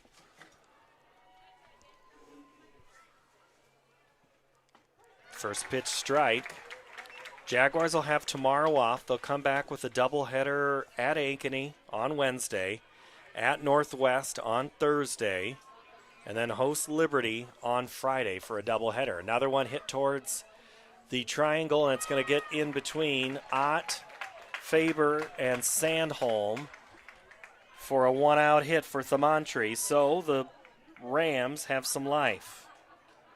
Almost the same spot there, but just probably another step or two in, and Maddie looked like maybe she wanted to try to make a play, but there were so many bodies kind of around the ball there. It just fell in between them, everyone.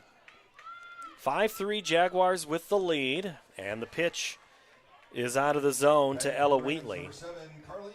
And actually, that's Carly Kielman batting.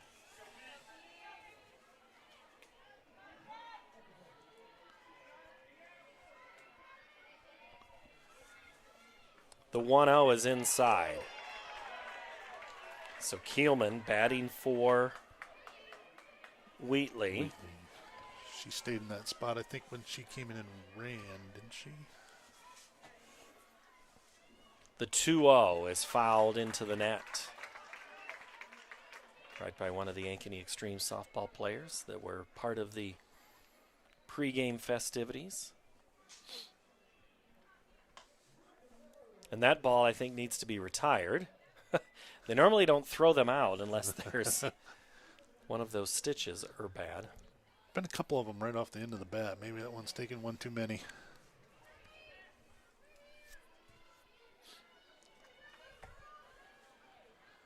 Maddie Ott retired one out there in the Cove earlier, though. Coach Stiles comes in to get one word there. I think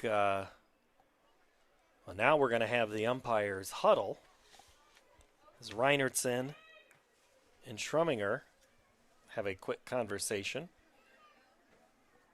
I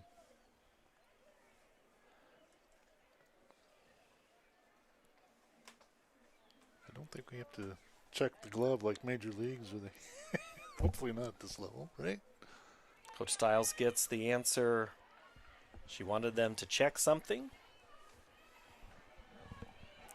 I don't know if our sideline camera operator could hear that. That was a little out of his range. I wonder what that was about. 2 balls and a strike.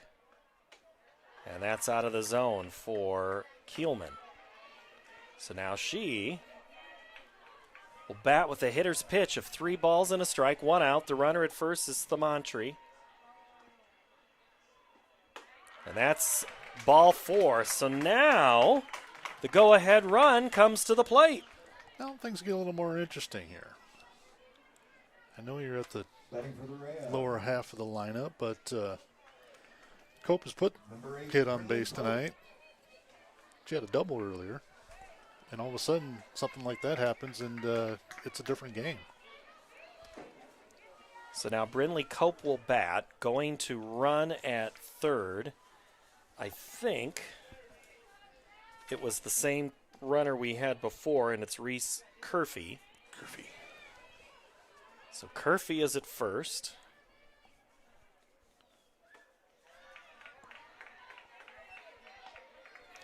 Thaumatri's at second. The batter is Brinley Cope, and the first pitch is a ball. So now, all of a sudden, the Rams are starting to feel a little bit of that mo coming back their way. The pitch is a strike as Spiegel says, sit down, Paul. You don't know what you're talking about. Just might have been listening on that one. That was had a little fire on that pitch.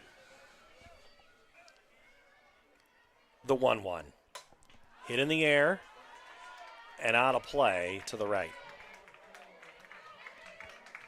And now, just like that, Spiegel's up. A ball and 2 strikes. 1 out, 2 on.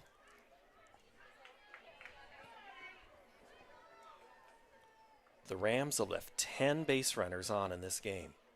And they're not going to get, they're going to have to do it now with 1 out remaining as Cope is down on strikes. Great pitch there by Spiegel on that strikeout. That ball had some movement, running to the outside. And Cope just did not have a chance of catching up. And we're going to have another pinch hitter. This time it's going to be Savannah Jacobs. Savannah Jacobs to bat for Southeast Polk here with 2 outs. Savannah Jacobs. Number 28, Savannah Jacobs. So Jacobs, good luck, kid. 2 outs, 2 on, just the ball game on the line. Facing Spiegel. First pitch is high, ball 1. These girls play so many games and so many opportunities. Even in this situation, there's a chance you've been in it before. The 1-0 is a strike. And that one had a little bit of mustard on it. Thaumatri at second. Curfey at first. Jacobs at the plate. The pitch. High. Ball 2.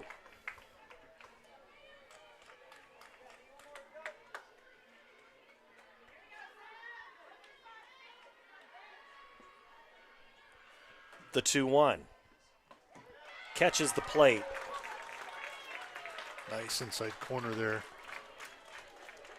by Spiegel. As a pitcher, what you want to do is keep moving that eye line of the batter around, kind of keeping them off balance. The Rams down to their last strike. 2 balls, 2 strikes. Swing and a miss. And the Jaguars complete the comeback. They're no hit through 5. Score 5 in the 6th, and they win 5-3 over Southeast Polk. Wonderful job there. Good recovery there by the Jaguars. Late in the game, kind of a little bit of a hold your breath moment, but they managed to pull through. The Jags are back in action on Wednesday, June 24th, as they travel to Ankeny for a... Even though you had 3 errors, Thank you for coming out today. the final line is Southeast Polk 3 runs, 8 hits, no errors. The Jaguars 5 hits, or 5 runs on 4 hits, 3 errors. They get the win, which will be given to and earned by Peyton Spiegel, who was the pitcher of record when the team took the lead in the 6th. She did what she needed to do. The defense shored up, and the Rams go home. They say, we led the number 2 team for 5 innings. We no-hit them. Maybe some people will watch this game and just go, okay, maybe they are vulnerable. Well, you know, Carter Price pitched a really good game. We saw that through 5 innings. She did a great job, and just a couple pitches got away and gave one up, and then the home run by Mattiot. But I think they might have given some teams a little bit of formula how to play the Jaguars. You kind of saw that tonight. There's a look at Coach Delaney, and looking at his demeanor, we know about his intensity, but his demeanor looked pretty even most of the game. I think there was maybe a couple of times there was some frustration in there, but otherwise, team keeps in it. Pretty good come from behind. It was a very good job coming from behind, and Coach Delaney knows this is a long season, and to expect to go undefeated through the CIML is not anything that's ever on your calendar. And, wait a minute. Hold on. We got to break in. Was that a smile? It is. He is smiling. But you have to after this. Yes, you do. But I think he has to be proud of this team for making that recovery and coming back like this, because you are going to find yourselves in deficits at times. You're not always going to be in the lead and playing as a front runner. The Rams fall to 15-10. They will play Johnston tomorrow night over at the high school. Then on Wednesday, a doubleheader off Buffalo Road, where they'll play Dowling Catholic, and then they play Ankeny before the week is through. There's a very good chance that they're going to see this team at some point, whether it's in the playoff round or at the state round. This is one you'll point back to as a potential, hey, remember when we did this and it worked this way? Yes, exactly. The Rams have to walk away from this thinking, you know what, we played with one of the best teams in the state for a lot of innings tonight. Carter Price did a great job on the mound, and you got to come back to that and think, yes, the Jaguars have 3 wins on them now, 3 against them for the season, but I don't think the Jaguars want to face them again anytime soon. Centennial improves to 26-1. They'll play at Ankeny on Wednesday night. Another game you can see on the Ankeny Activities Network and also through the Central Iowa Sports Network. So for Kevin Fisher, Andy Pollock, Mac James, Levi Yeager, I'm Paul Yeager. Thank you so very much for joining us tonight. Jaguars get the win. So long from Ankeny Centennial High School. More Iowans drive Chevy than any other brand, and nearly 25% of the new Chevrolets sold last year came from the Carl Auto Group. Since 1978, we've exceeded expectations with an unbeatable selection and hard work that makes us your dealer for life. Come see why Iowans trust Carl Chevrolet, with locations in Ankeny, Stewart, and Webster City.